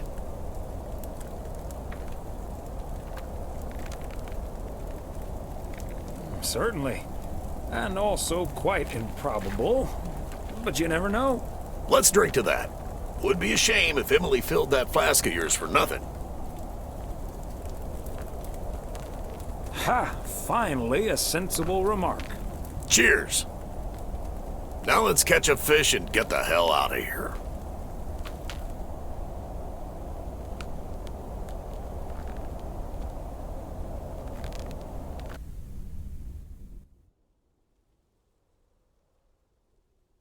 Hey, Thomas, do you have a minute? Sure, Frank. What's up? Listen, I just got a heads up from one of my buddies at HQ. He said Walter Morgan left for PO with tires screeching. I need to lay low for a while. If you see him, you haven't seen me, okay? Gotcha, Frank. Don't worry about him. Holy crap! Morgan's on the premises! I'm not here. Good morning, Mr. Weiss. Good morning, Mr. Morgan. I'm looking for Frank. Could you tell me where he is, please? Frank? Frank Coleman? Haven't seen him here. And where is he, if he's not here? He's probably out delivering. Could be anywhere. I guess I'll have to be patient then. We've received a report that a man with a mustache, dressed in a light blue shirt, was offering illegal fireworks to people in the postal office parking lot. If that man is Frank, and I'm sure it is, then that's strike 3 for Mr. Coleman. Please tell him I'm looking for him. Have a good day. Is he gone? Yes, Frank. Holy crap, that was a close call. Thanks so much, Thomas. I guess Frank Coleman's going into hiding for a while.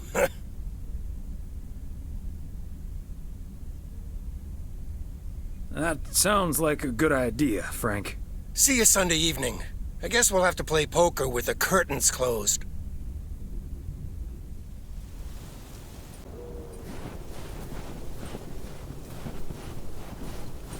Happy Saturday, everyone. Get ready for a pet peeve from Joseph.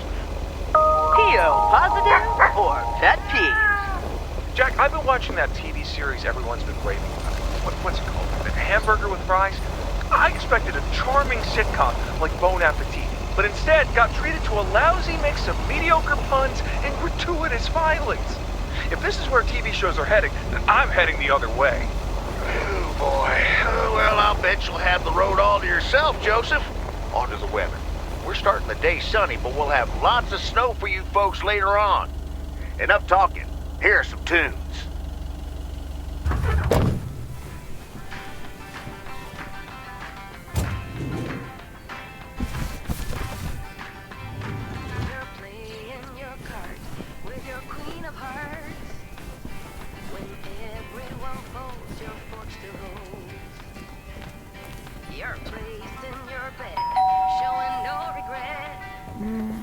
Nobody's home.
There we go.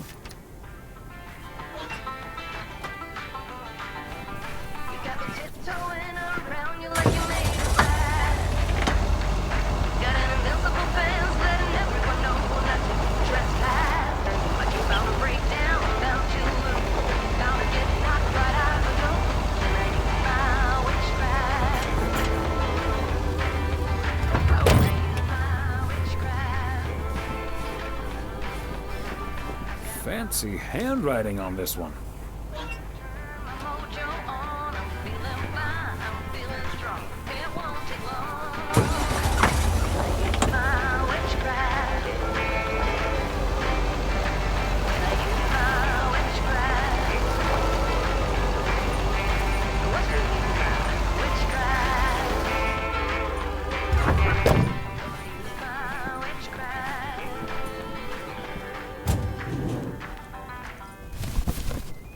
part and parcel.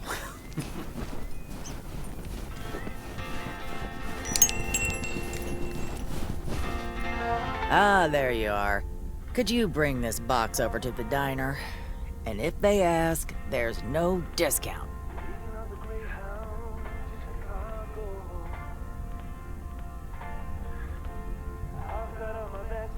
I'm sorry, but no. Parcels need to go through the post office first. Oh well, then don't.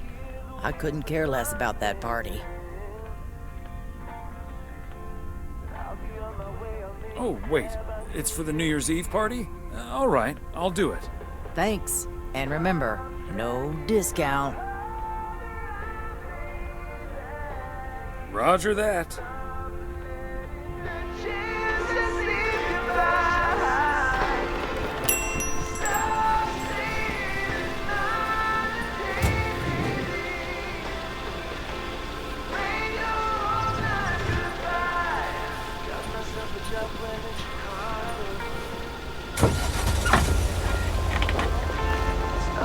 To go on, but I'll make it fine. Ooh, still anything's better than just hanging around. Stop dragging your heart around, baby. Stop letting the chances slip you by. Stop saying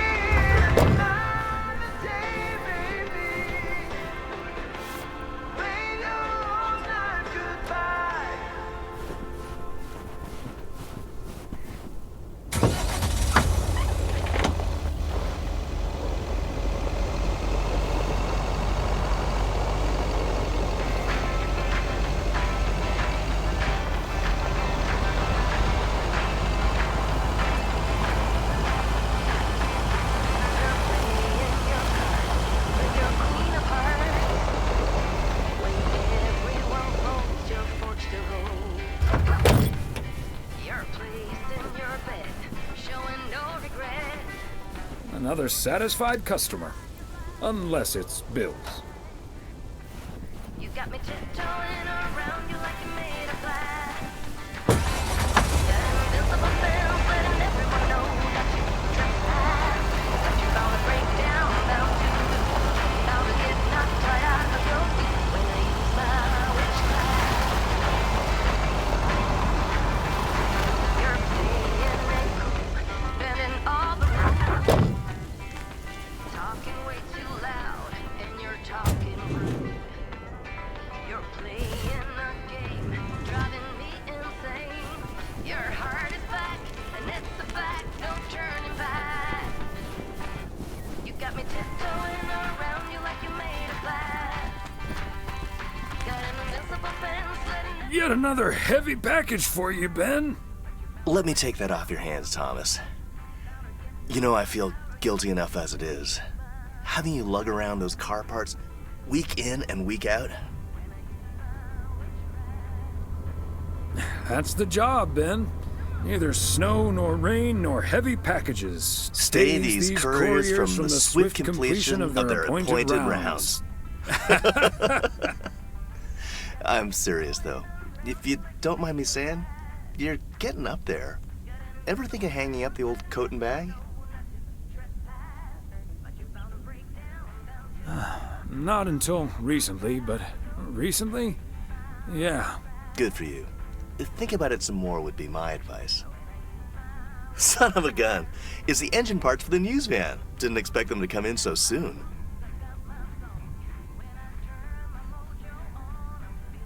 No, that's great. Now they'll be able to roam around PO for their report. Yep. With any luck, that thing will be up and running before the end of the day.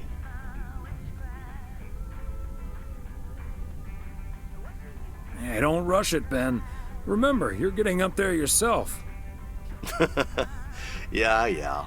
Now get going, you old timer.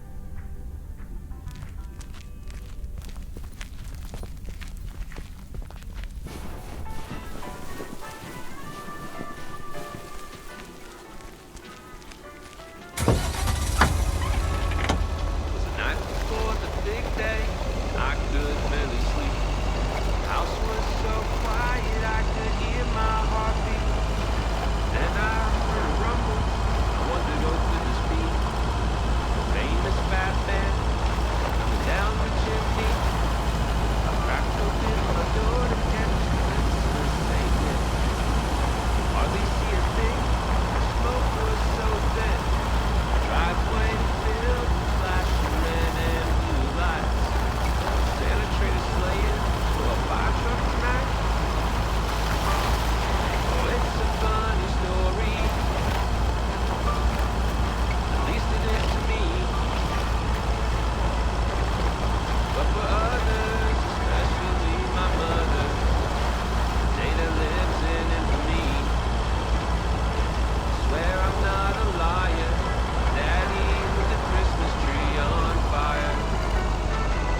much more than most.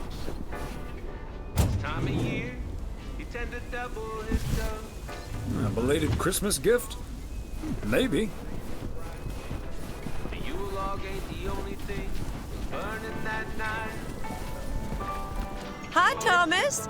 Oh, please tell me that's a big box full of snacks from the general store? This is a big box full of snacks from the general store.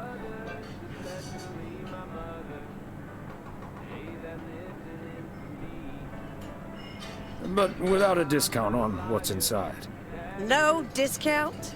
Is Nancy Carlisle really trying to charge me full price for snacks that are about to go past their expiration dates?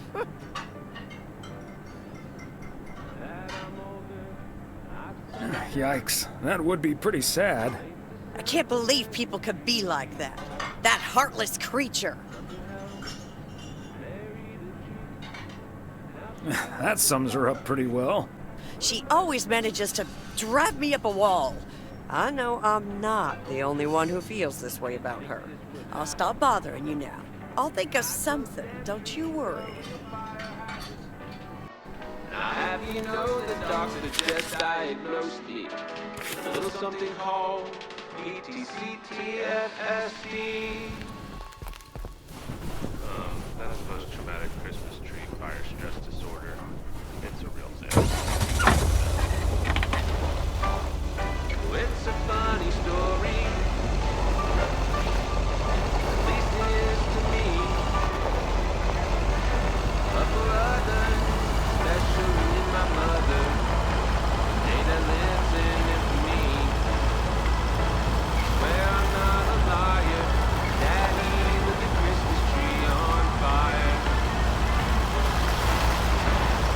Oh, I swear I'm not a liar. Daddy, with the Christmas tree on fire.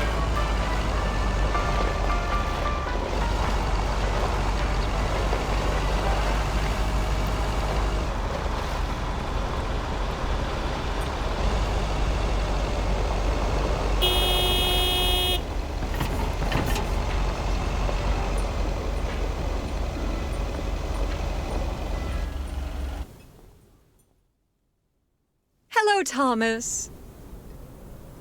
Hi there, Beth. What brings you here? I saw you arrive just now, so I decided to venture across the road with a minor request. Sure thing. What can I do you for? It's just one small thing, I promise, and, well, I suppose you can see what it is. A first gift to the little one, you see, since Christmas in Georgia fell through. It just needs an address, and I'm not sure where to put it. Could I leave this with you so you could make sure it gets where it needs to go? I have the information right here on an old envelope. It's the return address in the top corner.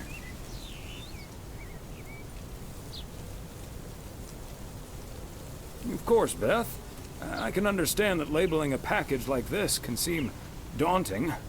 Bears will do that to you. You're a real gentleman, Thomas. Thank you. I have a stack of returned holiday gifts that need sorting before I close. I've handled many a strange parcel in my day. Not to worry. I'll take care of it. Thank you, Thomas. Truly. I'll get the postage to you later, I promise. Oh, and please tell Emily I have a great idea for this Sunday's girls' night. It's a surprise. Bye now. Sure. Enjoy the rest of your day.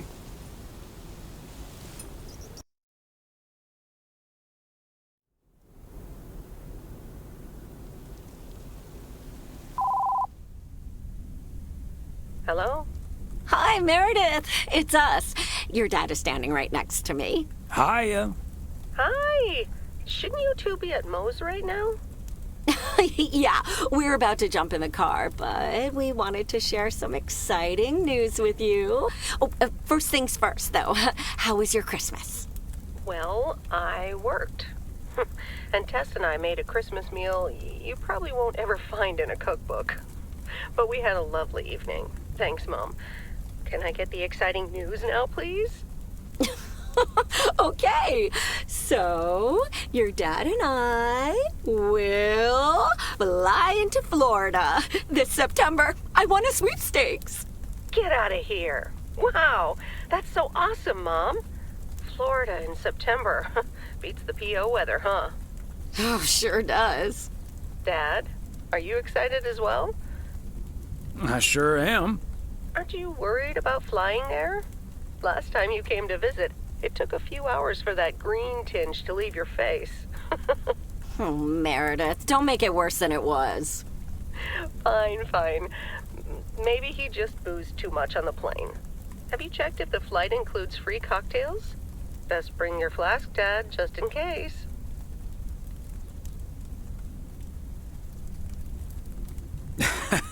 If you were here for Christmas, you might have gotten one from Santa. Oh, well. I may not have been there, but at least my boss called to interrupt your dinner. Sorry about that, by the way. Rest assured he was appropriately ashamed. We all make mistakes, Meredith. Some of us just more than others. I can't disagree there. Oh, hey, you two shouldn't keep Maureen waiting. You're right about that. Your dad will go and get the car warmed up, right, honey? That's my cue. Bye, Em. Take care. Bye. Have fun tonight.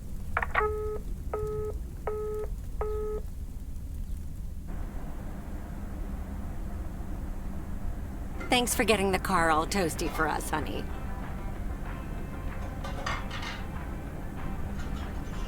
You're very welcome, dear. It's my pleasure. We've been doing this for decades now. I've never stopped looking forward to spending my Saturday evening here with you. I feel the same way, Em. I'm a lucky man to have you. Good evening, you two beautiful people. Ready to order? Or should I just write down pancakes for lovely Emily and a T-bone steak for Big Thomas here? Oh, Maureen, your intuition never ceases to amaze me. It sure is pancake time for me again.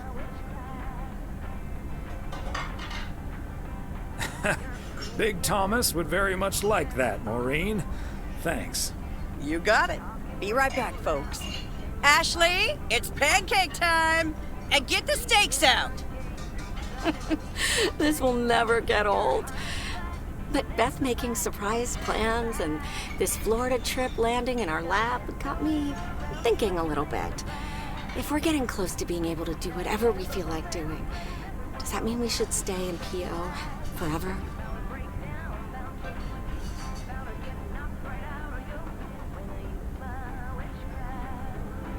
And move closer to Meredith? To the big city? No. I need space and fresh air. And warmth. That's the nice thing about Florida. And it's not like your arthritis will stop acting up in weather like this. I am looking forward to that Florida trip the more I think about it. It's a perfect opportunity to test the waters. Oh, wasn't it nice the way Meredith reacted to the news? Although I'm sure she's a little envious.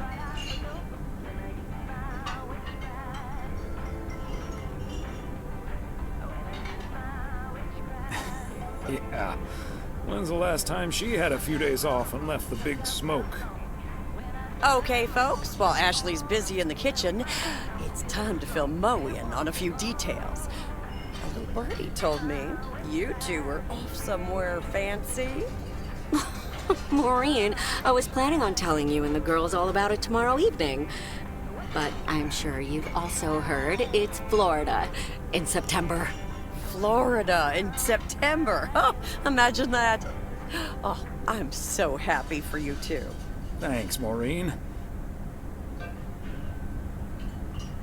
Have you ever been to Florida? Are you offering your ticket to me? Oh, Thomas, that's so nice of you.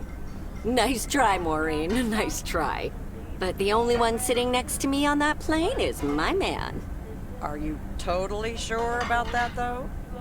I heard that a certain Walter Morgan will probably not be very lenient with holiday requests from the postal office employees.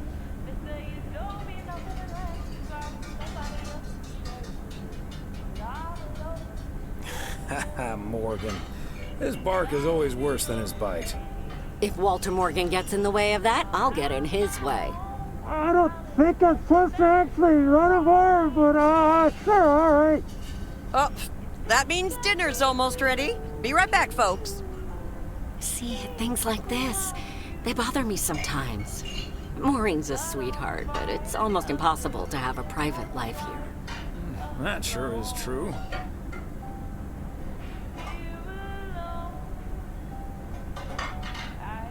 That you take the good with the bad, and the bad with the good. I kind of like knowing everyone. I guess you're right about that. Maybe it's the stress of those 60-hour work weeks talking. Oh, Maureen's heading this way again. Let's just enjoy our lovely dinner together, shall we? We shall.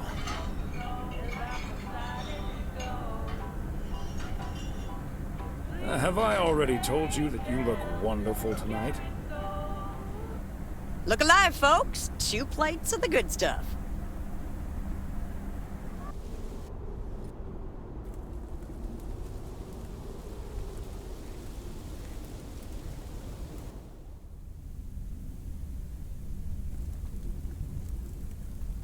Oh, Thomas, my dear, sweet husband.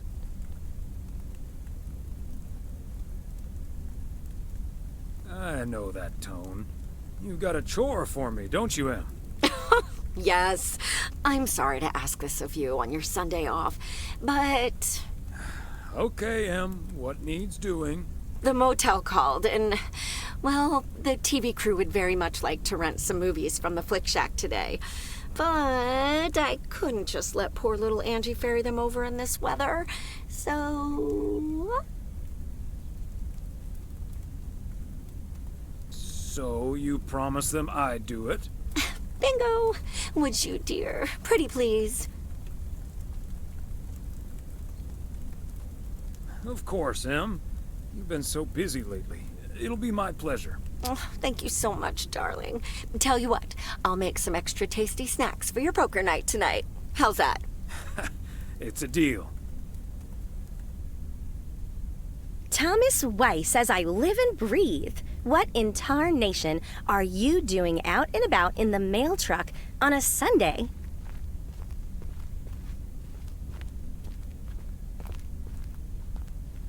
What? Coming over to see my favorite video store clerk isn't reason enough? No, but seriously, you've come to pick up some movies for the KNW6 crew, right? Oh, what gave it away? Your wife called ahead.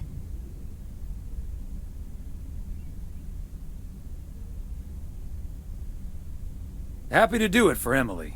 And for you. And for the TV crew. Parts of it, anyway. But first things first. So, what's the hot gossip on these out-of-towners? Well...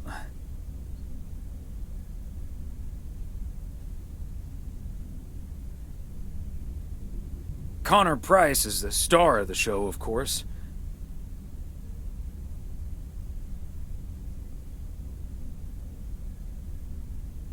Didn't like him at first, but he's less of a jerk than he seemed. Well, there's a ringing endorsement. Connor Price, KNW6. Not as big of a jerk as you might think. What about the rest? There's Gabriel Serrano. He's the sound guy.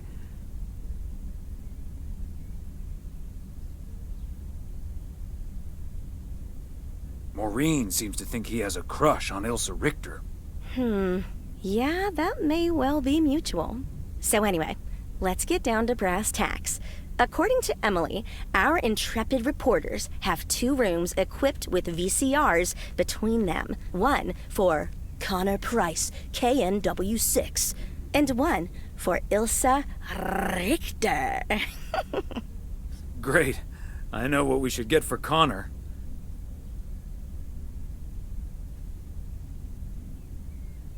All the President's Men. That should give him some inspiration. Great idea. But Connor's already made his pick. Octopussy. It says it's James Bond's all-time high. I guess they forgot about that time he went to the moon. Fine by me. And what did Ilsa choose? That's where we come in.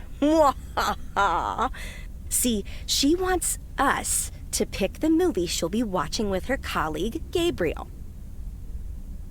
Thomas, she wants us to pick the movie she'll be watching with Gabriel.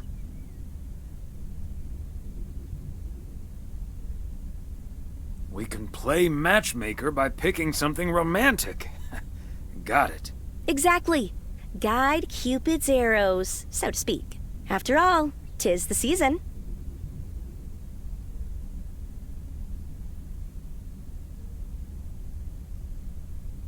For a little post-Christmas magic? Maybe. You and Emily are regular customers, so you know what I have available. So, which film will it be?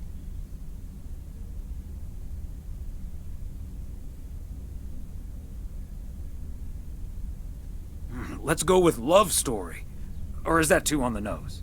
It's perfect, and we won't risk being too subtle. It has love right there in the title. Great. Love Story it is. The dynamic duo of stupid Cupid strikes again. Although I suppose this is our first strike. Anyway, here's hoping that this is the start of a beautiful love story. I have a good feeling about this. Anyway, I'd best be on my way, getting these to the motel. Yeah, thanks for doing this, Thomas. My car, much like myself, is not built for snow. Say hi to Emily. Will do. Bye, Angie.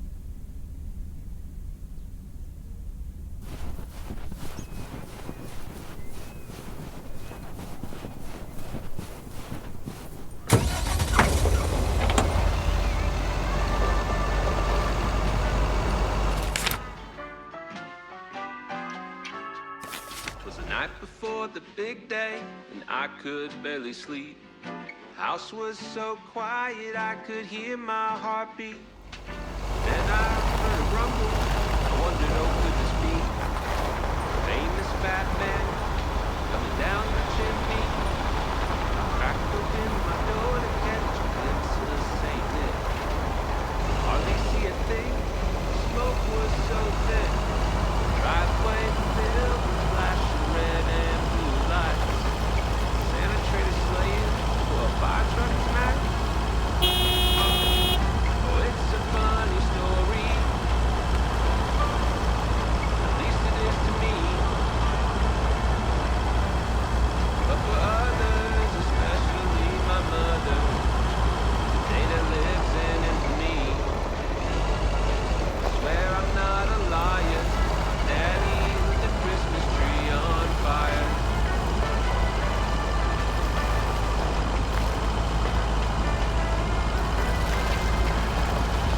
Wouldn't say that my dad drank much more than most. This time of year, he tends to double his dose. I'm not saying it's wrong, and I'm not saying it's right. The Yule log ain't the only thing burning that night. Oh, it's a funny story. At least it is to me. But for others, especially my mother, they that lives in infamy. Swear I'm not a liar. Daddy lit the Christmas tree on fire.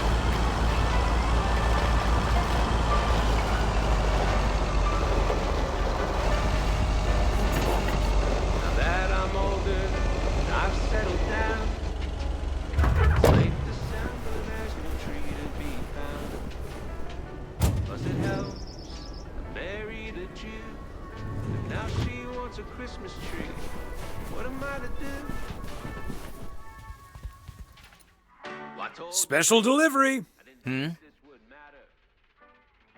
Besides those damn trees, they're a real fire hazard. I need the room numbers for Price and Richter. Just drop them off at number 6. That's Richter. She'll take care of it. Thank you. That's post-traumatic Christmas tree fire stress disorder. Right. I will. Good day.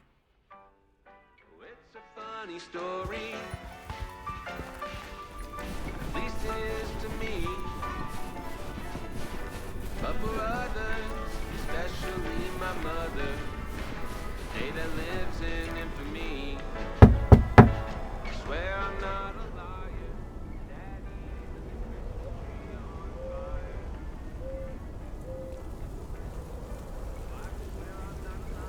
Movie delivery for car problem solver Ilsa Richter. Yes? Oh, excuse me, Mr. Price. I thought this was Ilsa's room. No, that's room 9, but think nothing of it, my guy. Ooh, you got me my Bond movie.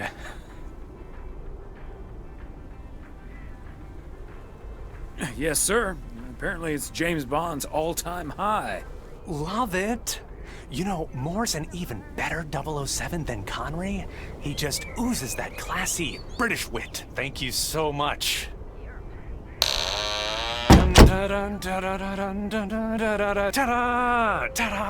Pow! You got me tiptoeing around you like you're made of glass. Got an invincible fence letting everyone know that you trespass. But you bound to break down, bound to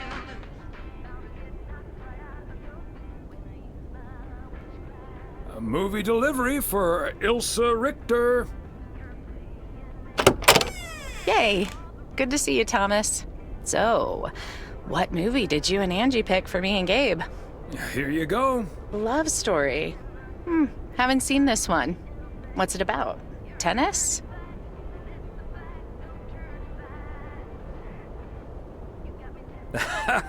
Good one. Not about tennis, but it's still pretty ace. Ha ha. I'm sure it is. Looking forward to it. Let me guess. This was Angie's pick. Well, let's just say it was a group effort. Okay. Well, color me curious. Hope it's age appropriate for big old puppy dogs. Oh, speaking of, on your way out, could you give a quick knock on Gabe's door, just so he'll know it's movie time? It's room number 2. Will do. Great. See ya. got an invincible fence letting everyone know not to trespass. But you bound to break down, bound to lose, bound to get knocked right out of your boots when I use my witchcraft. When I use my witchcraft.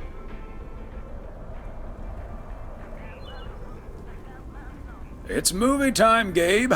Get your butt over to room number 9. Thanks, Thomas. I'll be right over. My work here is done.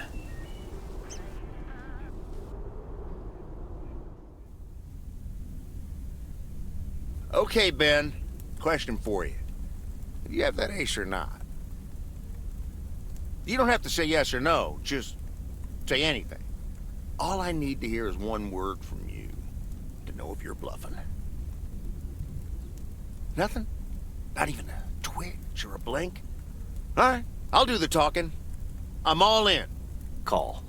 And he just instantly calls me. Great. I don't even need to see your hand. Well played, sir. Thanks, Jack. You got unlucky there. I don't know. I just don't have the patience for poker. You know, reading a poker book ain't gonna change that. Hey, Thomas? Why are the curtains closed, by the way? Last time I checked, home games are legal. Oh, I don't know. Just feels more cozy, I guess. Thomas, we don't need to keep this a secret. Walter Morgan's on my tail. Someone snitched on me, and now I need to lay low until I have a good enough alibi. Morgan again? What'd you do, Frank? I hope you didn't put ladies' underwear in his briefcase again. And please tell me you stopped putting dead rats in his exhaust. Ha! The classics. No, I didn't prank him at all this time. He's just out to get me. All I did was sell fireworks to someone. He said something about that being my third strike. I might actually lose my job, fellas.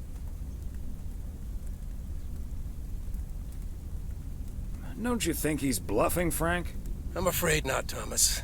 I'm not gonna call his bluff in any case. I just need a plan. I'm guessing they don't have any photographic evidence. Pictures of you selling these fireworks? Just that there's a guy fitting my description. What are you getting at? I might have a little plan. But let's first play a few more hands. I'm down almost $30. One sec, Jack. Frank, I'm curious. We know Walter Morgan has a few reasons to dislike you, but why do you dislike him? I could tell you why, but it's not a pretty tale. And it better not leave this room, kitchen. Sure, Frank. My lips are sealed, for once. You know I'm no snitch, Frank. Thanks, boys. All right, so this one time back in the summer of '69, it was before I started working in P.O. There were a couple of pesky stray dogs wandering around HQ. I say pesky, but they never really hurt anyone. Just got a little excited if you walked past them eating a sandwich or whatever. Can't blame them, huh?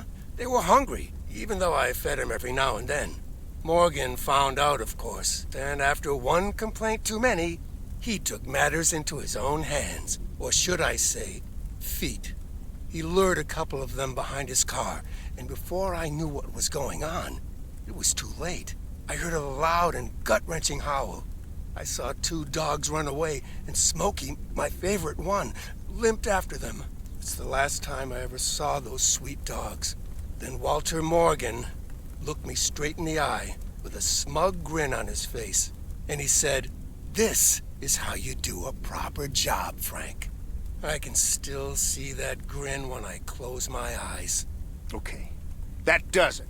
Walter Morgan is now on my eternal shit list, and I'll make sure the rest of P.O. knows about it.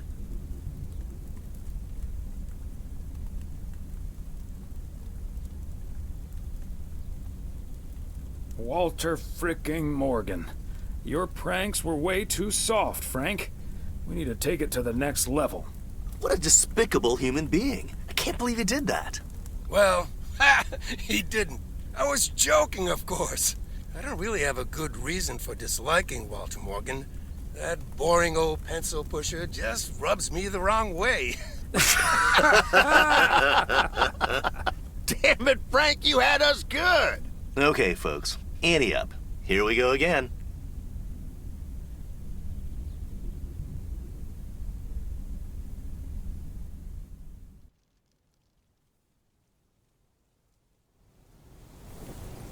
Psst, Thomas, over here.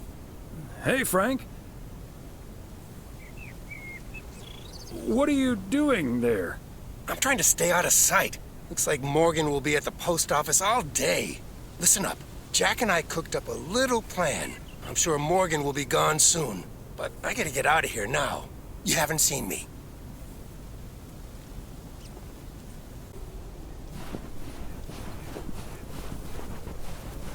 Top of the Monday morning, P.O. We're starting this week with a warning from Lucinda. P.O. positive or pet peeve? Hi, Jack. KNW6 TV crew's filming in P.O. yesterday with Connor Bryce. As a big fan, I just had to ask him for an autograph. He asked me for my name, but he kept calling me Linda. Even after I corrected him twice. Isn't that just rude? Well, that's a bit rude indeed, Linda. I mean, Lucinda, of course. Sorry about that. The weather prediction for today, bright but chilly. Enjoy your day and the music.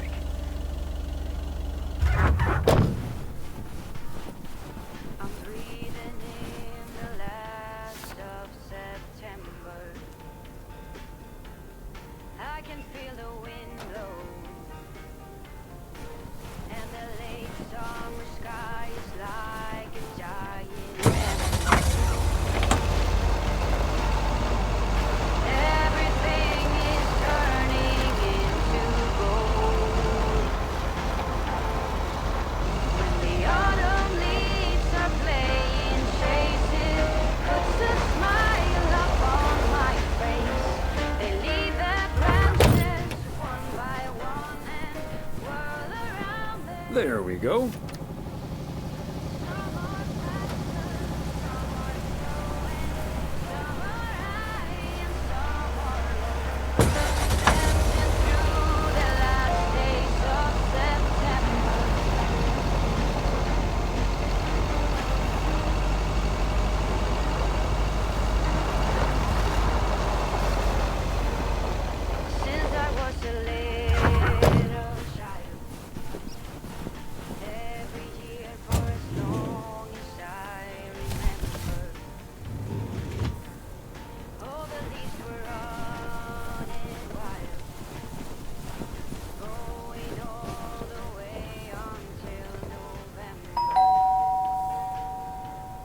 They must be out of town for the holidays.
McGill's got such a great price on this house when the Sugarmans moved away.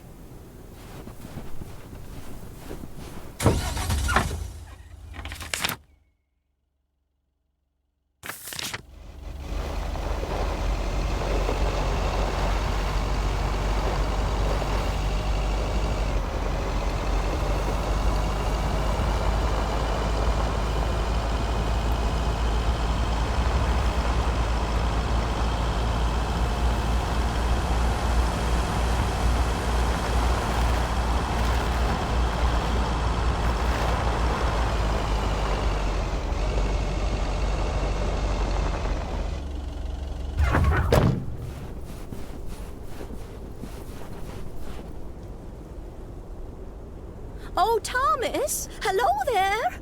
Could you be a sweetheart and bring that over to me? Of course. Oh, careful now. Robert cleared most of the snow, but it's still a bit slippery. Thank you so much. If only I still had the balance and agility of my feline friends. Oh, and good day to you, of course.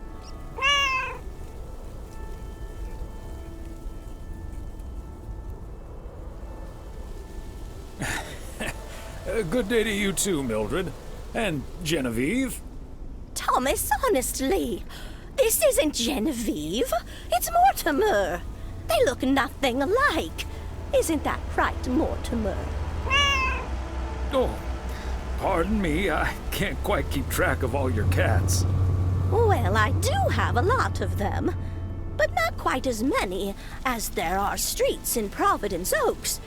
And you can keep those apart. So, what do you have for me today, Thomas? Just a letter.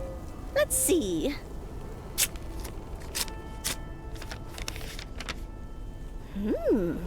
This sounds interesting. Apparently, I need to make a few copies of this letter, and if you send this letter along with $5 to the first 6 people on this list, your name will be added to the bottom. Soon enough, your name will rise to the top. Then many people will send you $5. You will earn lots of money with one small investment. Oh, what a great idea! What do you think, Mortimer? Mildred, that's a classic chain letter scam. Don't fall for it. No one ever got rich off of one of those.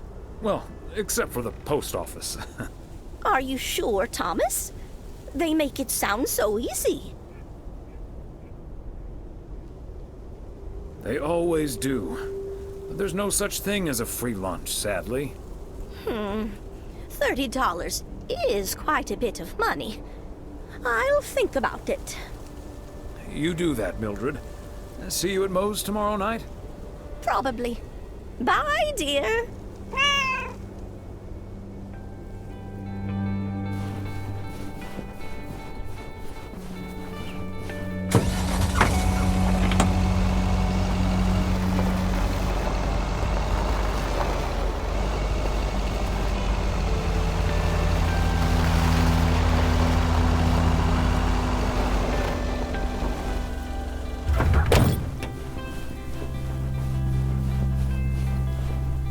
Fancy handwriting on this one.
Another satisfied customer.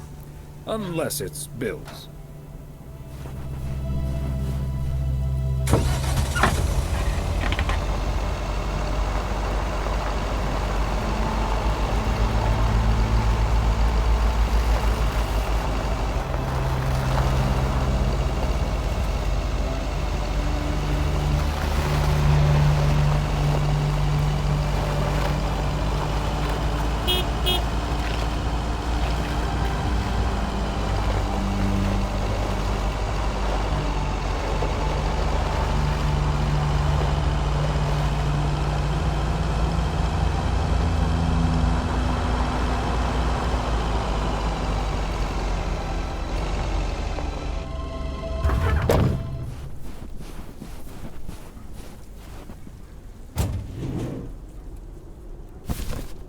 Okay, let's get this to its destination.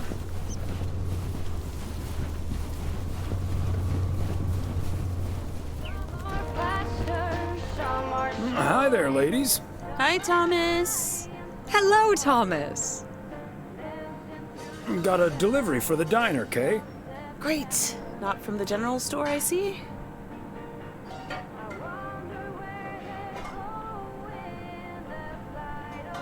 Don't think so. It seems way too heavy to be full of hot air. Oh well. Okay, so before I leave, we had this awesome girls' night yesterday thanks to Beth. It was hilarious. When I first saw where we were going, my brain went, oh my god. And when the guys showed us what we were going to do, my brain went, oh my god. And when we started, it was so yuck, but also so cool, you know? I've never done anything like that before, and I love that I got a chance to find out. But then again, I doubt that I will ever try it again. Ah, yes, the girls' night.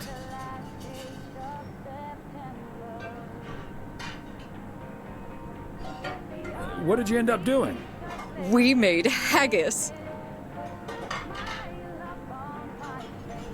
Oh, gesundheit. I said haggis. It's a Scottish dish made from a sheep's liver, lungs, heart, and suet, all stuffed into a sheep's stomach.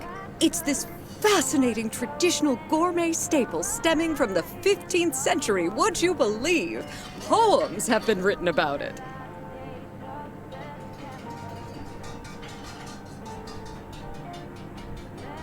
Meat on top of meat? Sign me up. I have some leftover from last night, if you're interested. It was so gross. I'll have nightmares about zombie sheep for weeks. Bleh. Okay, hate to leave you two, but I really have to sort out this delivery ASAP.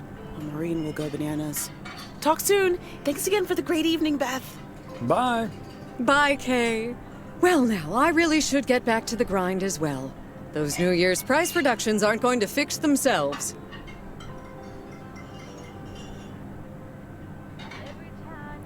Wait up, Beth. I want to talk to you about something.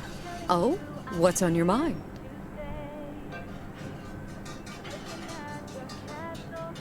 It's about Saturday and the whole parcel situation. I told you I simply wanted to get that parcel out to Daniel as soon as possible. since we didn't get to exchange gifts over Christmas this year. It's nothing, really. Now, if that's all, I really need to get back to the bookstore.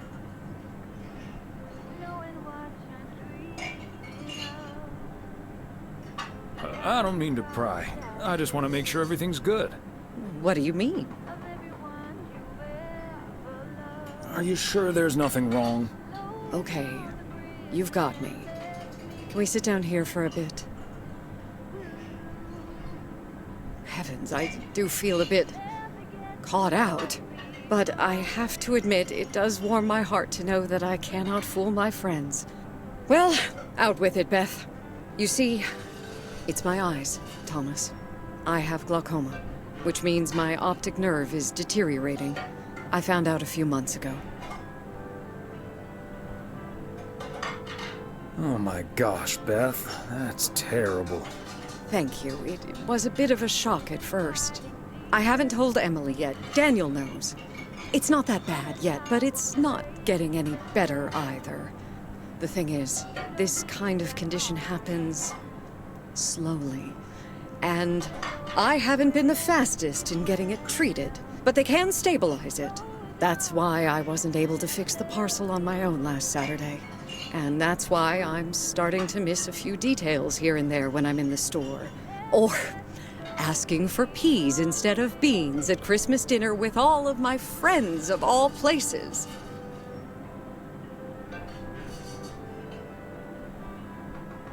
I had no idea. Is there anything we can do to help? It's sweet of you, but there is no need to treat me any differently. I've been going about my business as usual, first and foremost, because the deterioration is so gradual. Until I couldn't really do the little things anymore. Things like reading small print are getting difficult, which was a painful thing to accept at first. Working in the bookstore is starting to give me more issues than I'd like. Getting older. It's a strange thing, isn't it? It's like that Robert Frost poem. The afternoon knows what the morning never suspected. Doesn't mean I wouldn't mind taking a little nap in between from time to time, though.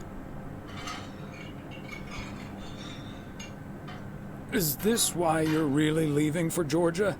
I mean, will you be able to take care of yourself in the long run? It is a big part of why I'm leaving, yes. But at the same time, it isn't. How's that?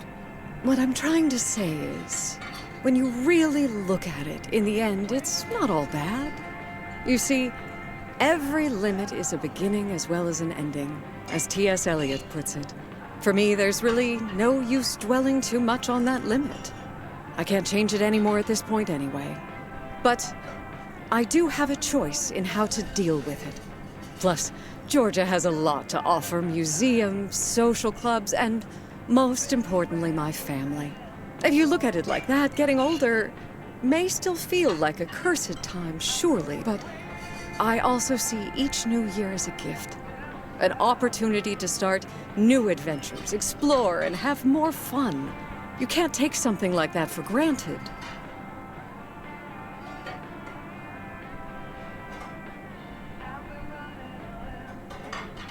I feel a quote coming on. As soon as you feel too old to do a thing, do it. As Margaret Deland said. There she is. Well, I guess I really should be going now. Thank you once again, Thomas. I do feel better now that it's out. You're a good friend. No, thank you, Beth. Bye now.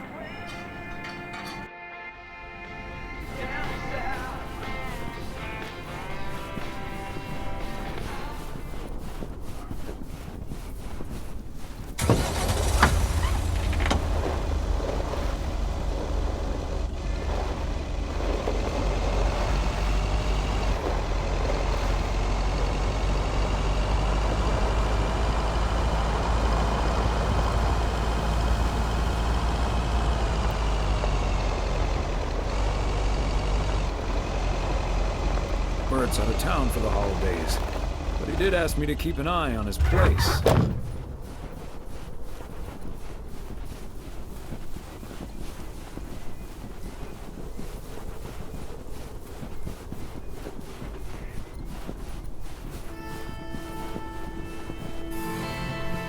Okay, are we rolling? We're rolling. We're rolling. Okay, let's get this in one. I'm freezing my ass off. When Chekhov saw the long winter, he saw a winter bleak and dark and bereft of hope. Yet we know that winter is just another step in the cycle of life. In the summer months, this lake is bustling with activity. As the local fishermen cast their rods, the tourists plunk down hard-earned cash to rent a boat and spend a delightful sun-soaked day on the water. Not so during this particularly harsh winter, however. Now the watery heart of Providence Oaks finds itself completely frozen over. No, that won't do as an analogy because now we're sort of implying that residents have grown cold-hearted during the winter. Doesn't work, doesn't scan. Yeah, and what was with that Chekhov stuff? I don't get it. Chekhov? Like from Star Trek? All right. Let's try something else. Hey, wait a minute, Mr. Postman. How's it going? Hi, Mr. Price. Did you enjoy the movie last night? Hey, listen, how about I ask you a couple of questions on camera? Just simple stuff about the town. Sure, I'd be happy to. Great. Just move over here. Are we both in the shot? Yeah, that's fine. This'll be great. The lake as a backdrop. Perfect. Let's go. All right. This is... His name is Thomas Weiss. I knew that. Thomas and I go way back. As the local mailman for truly countless years, Thomas Weiss knows Providence Oaks like he knows the back of his own hand.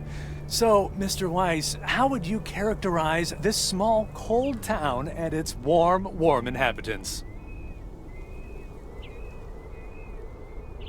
That's easy, Connor.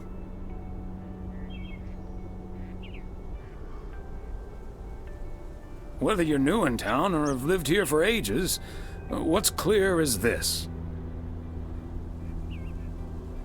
Providence Oaks cannot be summed up in a single soundbite. But one thing's for certain.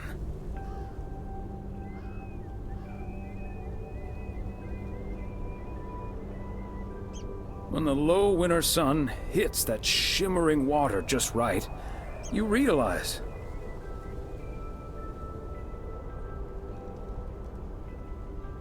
this is the most beautiful place imaginable.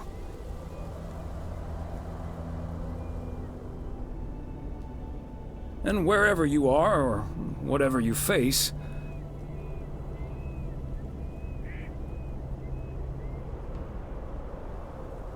this is home. And cut. That's so sweet, Thomas Weiss. Completely unusable, but sweet. I know I've got goosebumps. Yeah, that went well, kind of.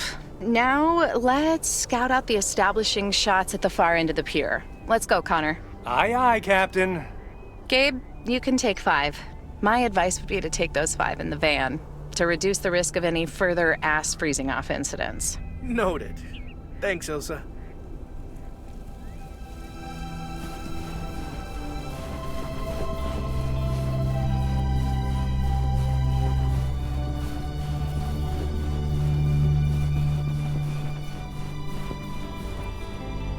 Yeah, my man. Nice little interview back there. Let's hurry this up, okay, Ilsa?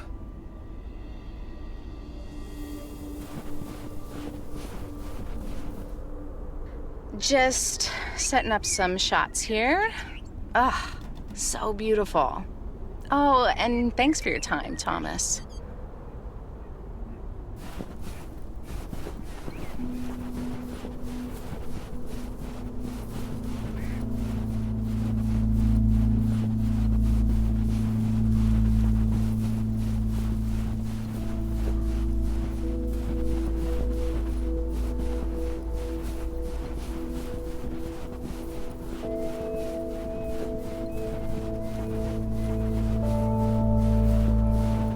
that's it for today. Back to the post office.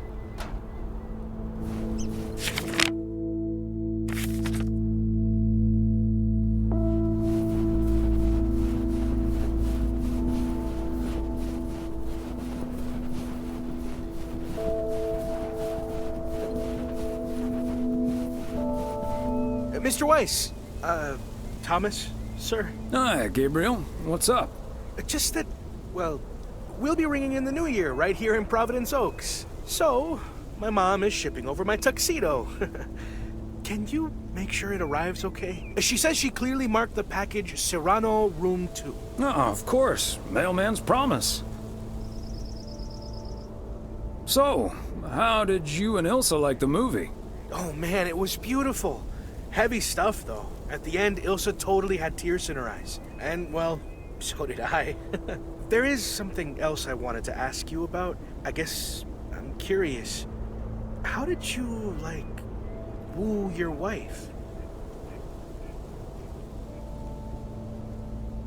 It's pretty simple and cliched. She's my high school sweetheart. I took her to the fairy tale dance. We snuck off to smooch under the bleachers. And the rest is ancient history. But I'm guessing that doesn't help you with what you really want to know.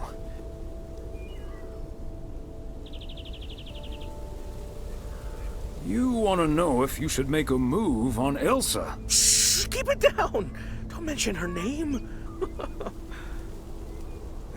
But yeah, I'm terrible at that kind of stuff. It's just, you seem like a wise man. I'd really appreciate your advice. Well, okay then. My advice is to go for it. You like her a lot, and it's pretty obvious that the feeling's mutual. Wow. And is that your definitive judgment? Absolutely. That's the best I can do. All done. Hey, what are you two schmoozing about?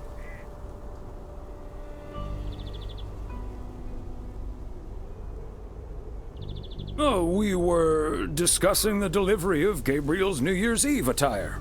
Excellent. Now start the engine, Gabriel. We're rolling out pronto. Man alive, it's cold today. On it, Mr. Price. Thanks, Thomas. You've been a huge help. So, take good care of that tux, yeah? Will do. Bye, folks.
Hey, Thomas, have you seen Jack?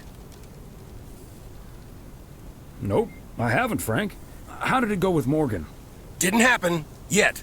But I need Jack to pull it off. I'm a sitting duck right now. I'm toast if Morgan suddenly shows up.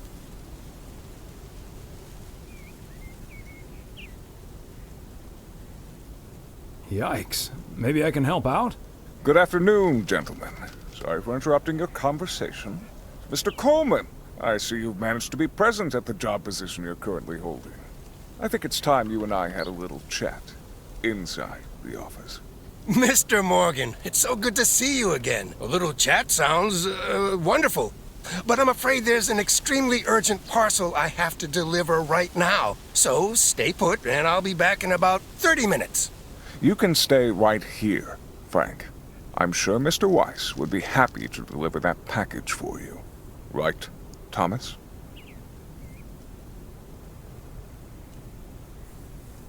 Sure, Mr. Morgan. I just finished my round, so it's not a bother. Excuse me, sir? Hi. Hello. I heard you were looking for a guy in a light blue shirt with a mustache to purchase illegal fireworks in the parking lot of the post office? Well, you found him. Illegal fireworks? Who do you think I am? Sir, you don't have to keep your guard up. Frank and Thomas here both know me very well, and I'm sure they won't tell a soul about what you're doing right now. So, what will it be? I've got rockets, Roman candles, fountains, sparklers. I even have barrages that'll give you a fireworks extravaganza that you won't ever forget. I think there must be a misunderstanding here. Please, don't put Mr. Morgan in this position. If people walk by and see this, they might snitch on him and get him into trouble. He could even lose his job over this.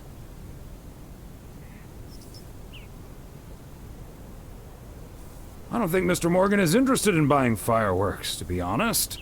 I'll tell you what will happen now. I'm going to get in my car, start the engine, drive home, and pretend I did not just spend 3 days in Providence Oaks for absolutely nothing. Sir, if you take a left at the deer statue, you'll eventually pass my barn, and I can fill your trunk there in just 1 minute. Do you have cash on hand? Gentlemen, I'll be back next year. Frank Coleman, your luck will run out one day. I wouldn't bet on it. Tally-ho, Morgan.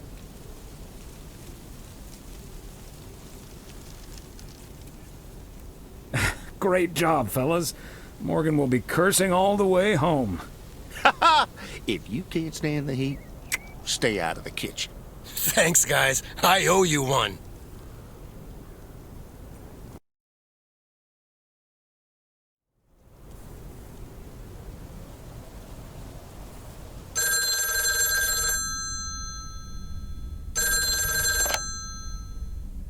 Hello? Evening, Thomas. It's Maureen.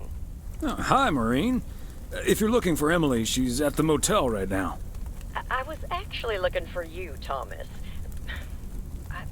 I don't know what to do with this Nancy situation. I get so worked up just thinking about it. And that usually gets in the way of doing the right thing, you know? I need to talk to someone who's a bit more emotionally detached from the situation.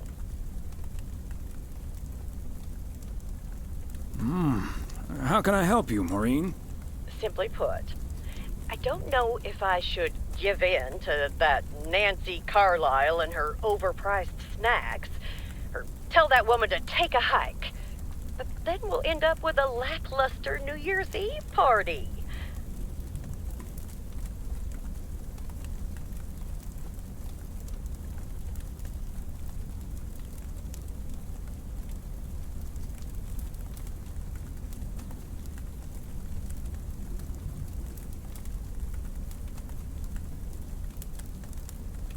A party is about having a good time with people you like. Who cares if the snacks aren't great? That's what I'd like to think as well. But I just don't like to disappoint people.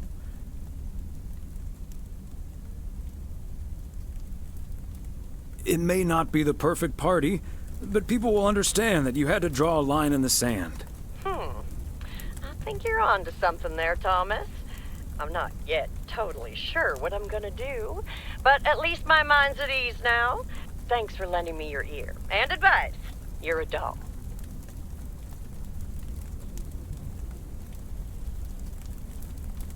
You're welcome, Maureen. Take it easy.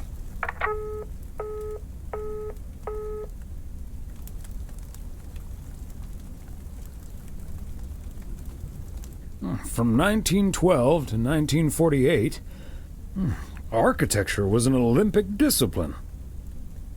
Spanish singer Julio Iglesias used to be a professional goalkeeper. When recovering from a career-ending accident, a nurse gave him a guitar so that he could recover the dexterity of his hands. In learning to play, he discovered his musical talent.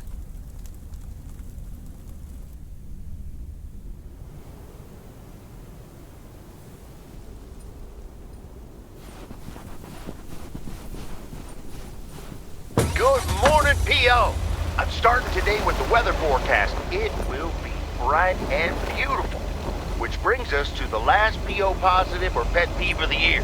It's one from yours truly, who'd like to end 1985 on a positive note. PO positive or pet peeve? We all know PO is the best place to live. And it's, of course, all because of the people living here. And by people, I mean most of the people. The majority. More than half in any case. So, thank you for that. Now let's keep it up. I've got a feeling 1986 will be a special year, and I can't wait for it to roll on. Stay safe out there today and tonight. Have a good one. Cheers. Back to the music.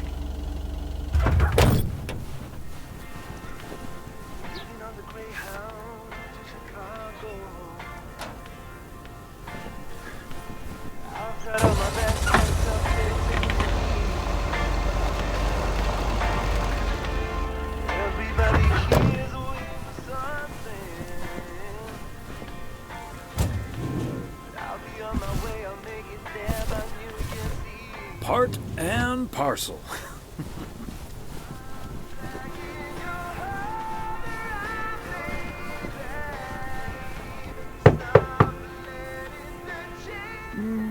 Nobody's home.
There we go.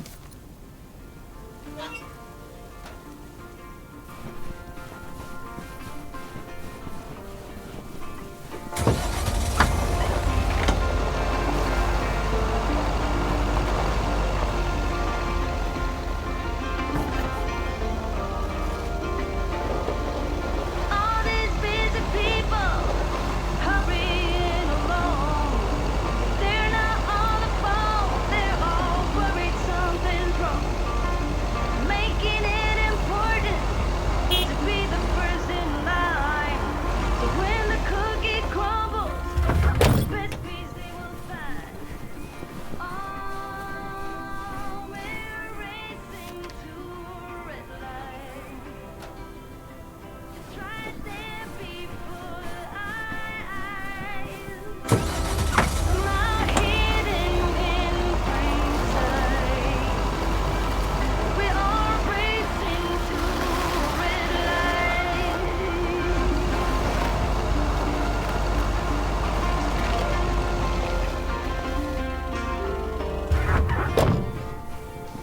Don't get me wrong, I'm not trying to swear free.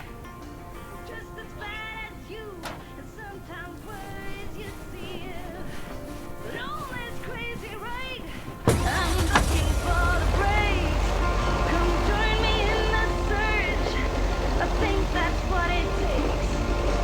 Oh, we're racing to a red light. It's right there before eyes. Somehow hidden in plain sight. We're all racing to a red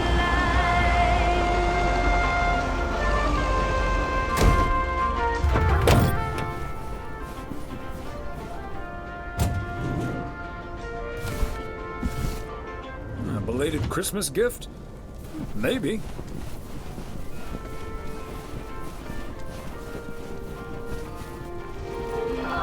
Thomas, it's good to see you. Thanks again for the little chat we had yesterday evening. Don't mention it, Maureen. Was glad to help.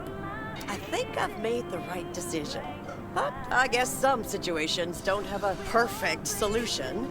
You'll find out tonight, Thomas. We'll have a grand old time regardless.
Oh, hey, Thomas. We're about to do a little interview, but you're welcome to listen in. Mr. Price, you know Thomas Weiss, don't you? Sure do. You're resident mailman, am I right? Good to see you, man. Hi, guys. Don't mind me. I'll just be a fly on the wall here. That was Open Sky by Velvet Moon, one of my favorites. Folks, we have a special treat for you today because I have a guest here at the Reynolds studio. You know that happens from time to time, but today it's a bona fide big shot. None other than KNW6's own newsman extraordinaire, Mr. Connor Price. Thanks for having me, Jack. Always nice to talk to a fellow broadcaster. So, how long have you been doing this local show? Coming up on our 10th anniversary, Mr. Price. But you've been at KNW6 for longer than that, no?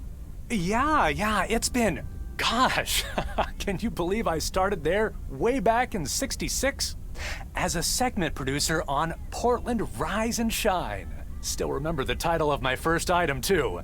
Is Poplin Still Poppin'? That's a great title. And yet, this is the first time you've come to Providence Oaks.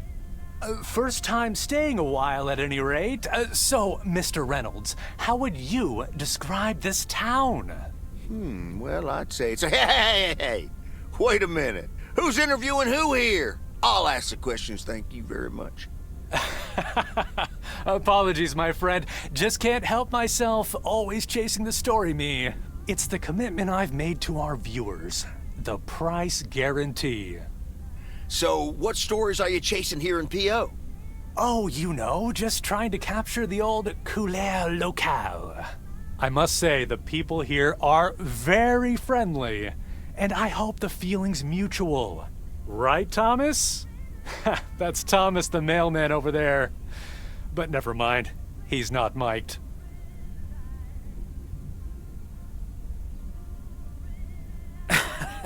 Yes, and no, I'm not.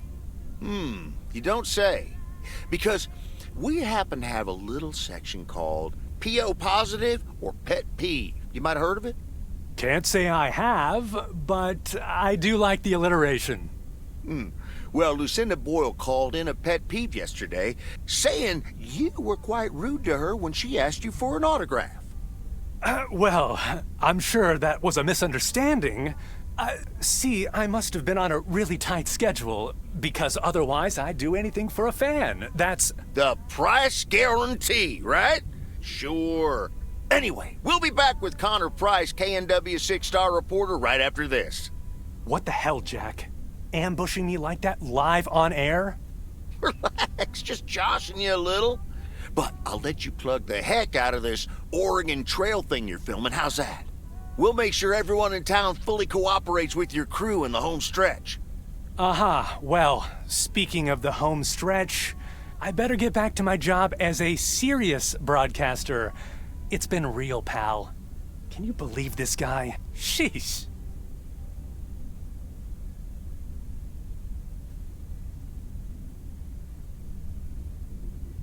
Don't take it personally, Mr. Price. Jack's a swell guy. Huh. That's the thanks I get for stopping by amateur hour. Sorry you had to witness that, Thomas. Made for good radio, though. While it lasted, anyway. I'll see you at Moe's tonight, yeah? You don't want to miss what Frank's been cooking up.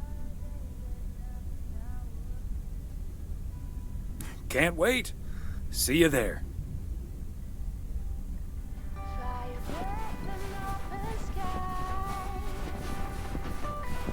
It's not what we know, it's where we go.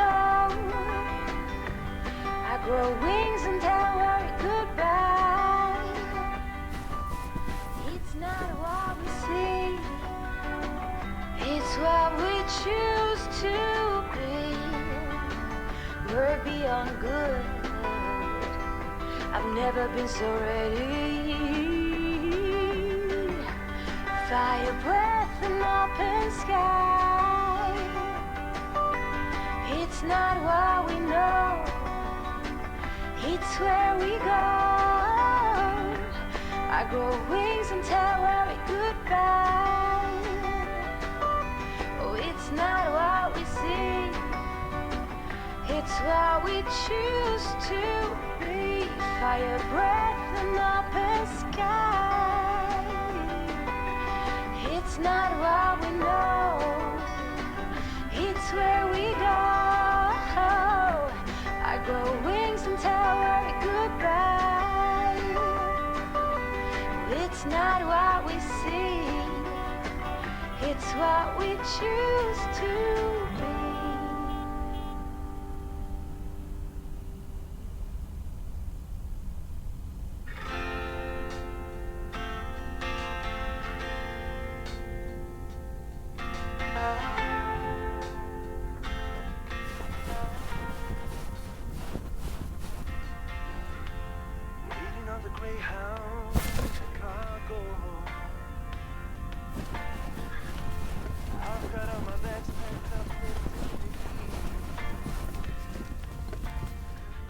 I should have a new booking system ready in a few weeks.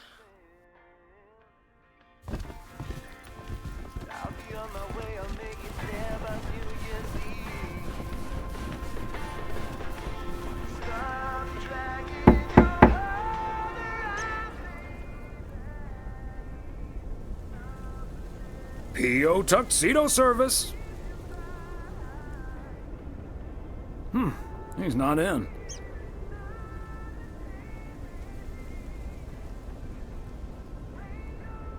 I should probably leave it with Ilsa then.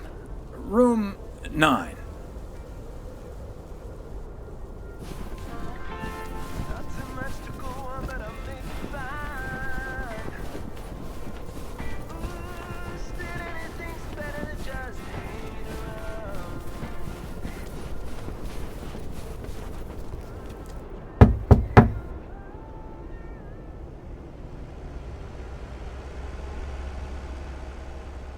P.O. Tuxedo Service.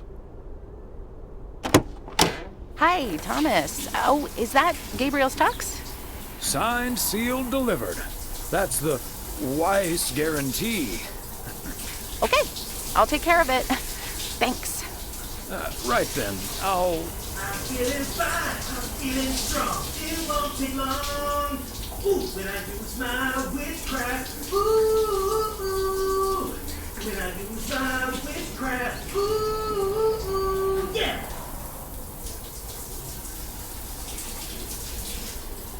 Well... Great. So...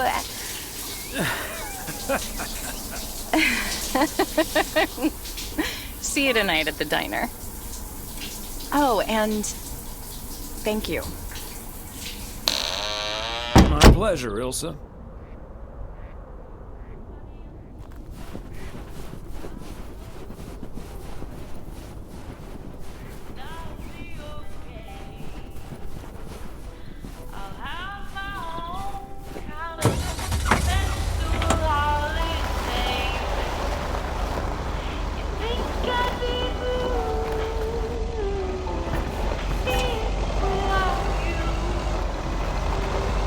But on fire.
Hi, Meredith. It's the Weiss family again. We wanted to wish you a happy new year before we're going to Moe's.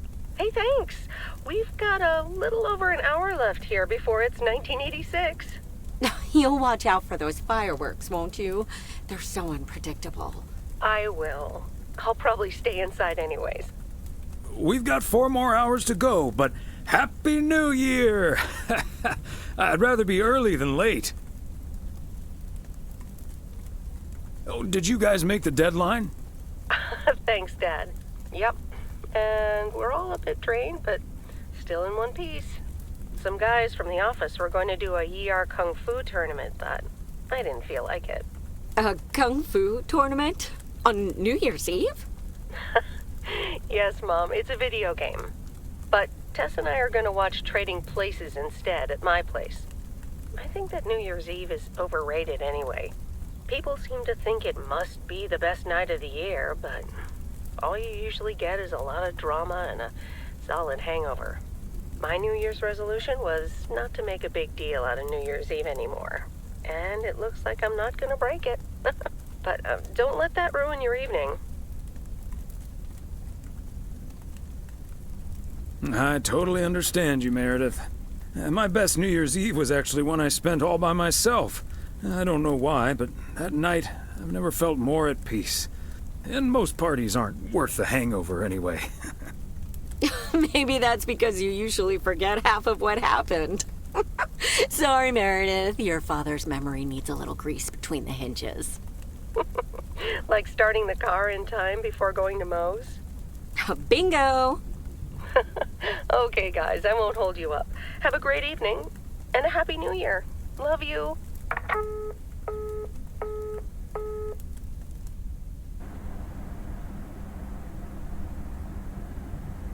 My beautiful people, may I have your attention for half a minute? First of all, welcome to Moe's.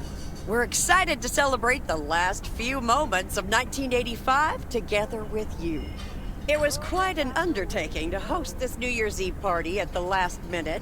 So if you feel like the snack situation isn't up to standard, you're right. But we do have enough tater tots, french fries, potato wedges, and potato pancakes to feed the entire village. Thank you so much for that, Jack. And thank you all for coming. Cheers to a great evening.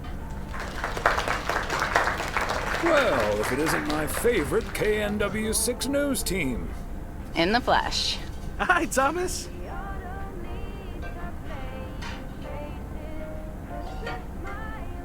Nice tuxedo, Gabriel. Thank you. And thanks for making sure I got it. I put it on right after I got out of that shower. He toweled off first. Don't worry. There we go. Champagne for my real friends and real pain for my sham friends. Hi, Connor. So, is the segment on Providence Oaks in the can yet? Almost, my friend. Still have to shoot the countdown to the new year. Hopefully that gives us the ending we need. I've been promised a spectacle. Easy on the alcohol there, Connor. We still need you on camera. Can't have you slurring your words. Slurring my words? Whatever do you mean, Ilsa? Quit fooling, you guys. It's getting close to midnight. Let's set up and get ready. Showtime. Okay, getting into character. See you on the flip side, mailman. Hi, honey. There goes that Connor Price. Would you believe the motel had to custom order a blow dryer just for him? They tipped generously, though. Oh, is that Beth sitting over there? Let's join her. Good evening, my dearest of friends. Almost time for Auld Lang Syne, eh? Did you know that Auld Lang Syne was written down by Robert Burns in the 18th century?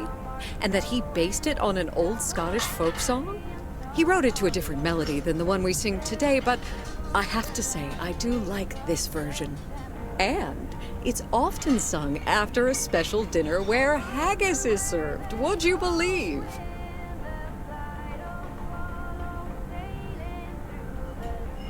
Honestly, Beth, I don't know how we'll get by without these fascinating facts when you're gone. Well, I will still be selling sets of encyclopedias at the store for a few more months if you need them. I'll cut you a nice deal. Only if you'll help load them into my truck. All joking aside, my friends, now that a new year is upon us, I feel a moment of thanks is in place. I know I've kept my situation from you for a while, but now that it's out in the open, I honestly don't know why I didn't share it with you sooner. Pride, I suppose. But I feel so much better now. So thank you, my friends. That's what we're here for. Glad we could be there for you, Beth. And thank you for opening us to it. We'll always be there for you. But you have to let us in first. I hope you'll remember that when you're in Georgia. Definitely. In fact, it's my new resolution for 1986. Along with letting go and seeing where life takes me. What about you, Emily? Any resolutions? Well, less work and more fun, I suppose. Now that this guy Matt is joining the motel, I am looking forward to a bit more quality time. What about you, honey?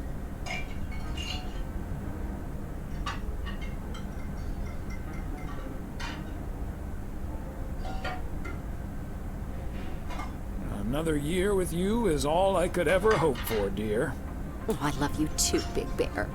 Should old acquaintance be forgot and never brought to mind?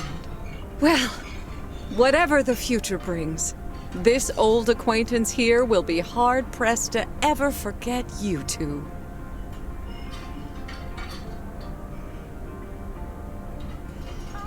And we'll be sure to bring ourselves to mind. We sure will. We'll stay in touch.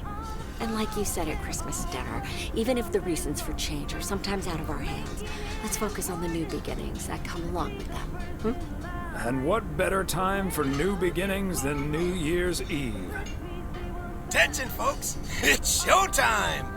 If you want to see the biggest fireworks show west of the Rocky Mountains, you better be standing outside in about 10 minutes.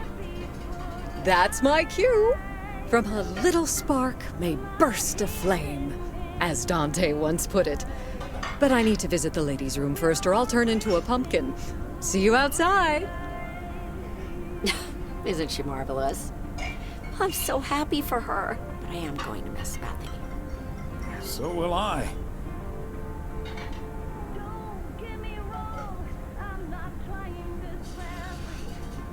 But she'll still be around for a while, so it won't be too abrupt.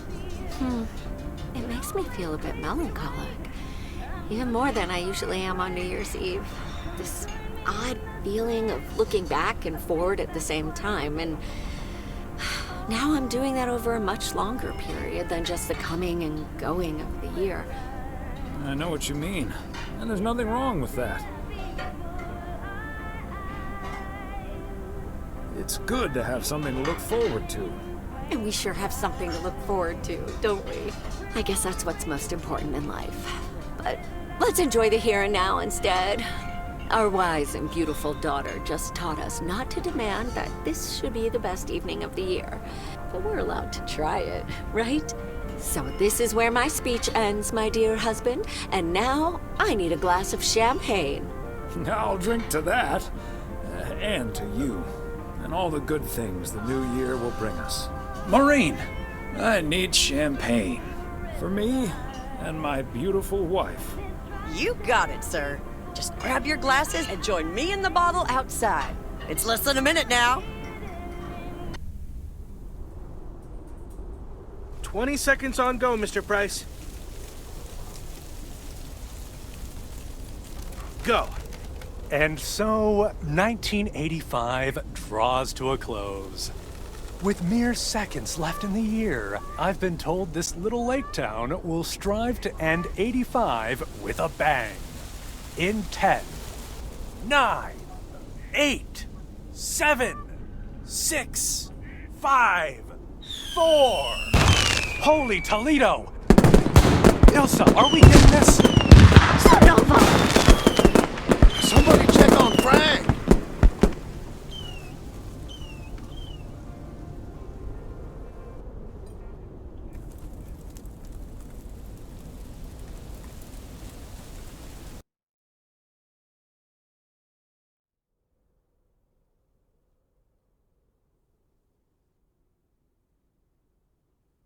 And that sure sounds like a delicious eggnog recipe. Hurry up, dear. It's coming up next. Yes, don't get too excited now. It's just a preview, remember? And now, a man with a very special New Year's resolution. And he's going to tell us all about it. Isn't that right, Sybil? Absolutely, Bob. It's none other than our roving reporter, Connor Price. Connor, my dear, where in blazes are you? Well, Sybil, I'm in beautiful Providence Oaks, wishing you and Bob and our viewers a joyful 1986. And as for my New Year's resolution, Bob, why, it's my very special price guarantee to all of you that I will be sharing gripping tales and intimate portraits from all over Oregon in an all-new series of special reports on small-town America. Part 1 will air tonight at 8, right here on KNW6. And it will be all about the gorgeous little lake town where I was fortunate enough to spend the waning days of 1985. Here, let's take a look at an exclusive sneak peek. Providence Oaks, an idyllic town by a lake just south of Melville. It's where this reporter counted down to 1986. And although, unfortunately, the fireworks started a little early, so we didn't quite manage to catch them on tape. Take it from me, it was quite the spectacle, courtesy of postal worker Frank Coleman. Just a faulty batch of leftover 4th of July material, I guess. Not mine, anyway. No siree. But I'm all right, folks. Really, everyone can stop calling me at home. I'm A-OK. And perhaps that encapsulates the true nature of Providence Oaks, or P.O., as it's called by those who know and love it. It's a town where, even when things don't go as planned, folks will be all right and A-OK. It's just, we help each other out, and there's nothing we can't fix. A town where first impressions can be deceiving. This town may look sleepy from the outside, but trust me, there's always so much stuff to do and take care of. Ugh. A town where generations have grown up. It's a great place to raise kids, and also a great place to have been raised as a kid. Myself, I mean. Back when I was a kid, being raised here. Was that okay? A town where patience is still a virtue. To be honest, I'm not entirely sure if this is where I'll find what I'm looking for. But I do know I can keep looking here for as long as I want, and that feels great. A town full of unique individuals that, deep down, have more in common than you'd think. The average Providence Okian probably doesn't exist.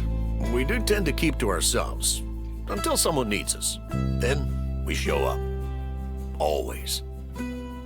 A town you can't help but love.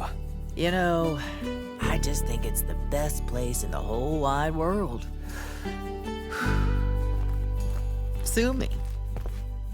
And where everyone has a story to tell.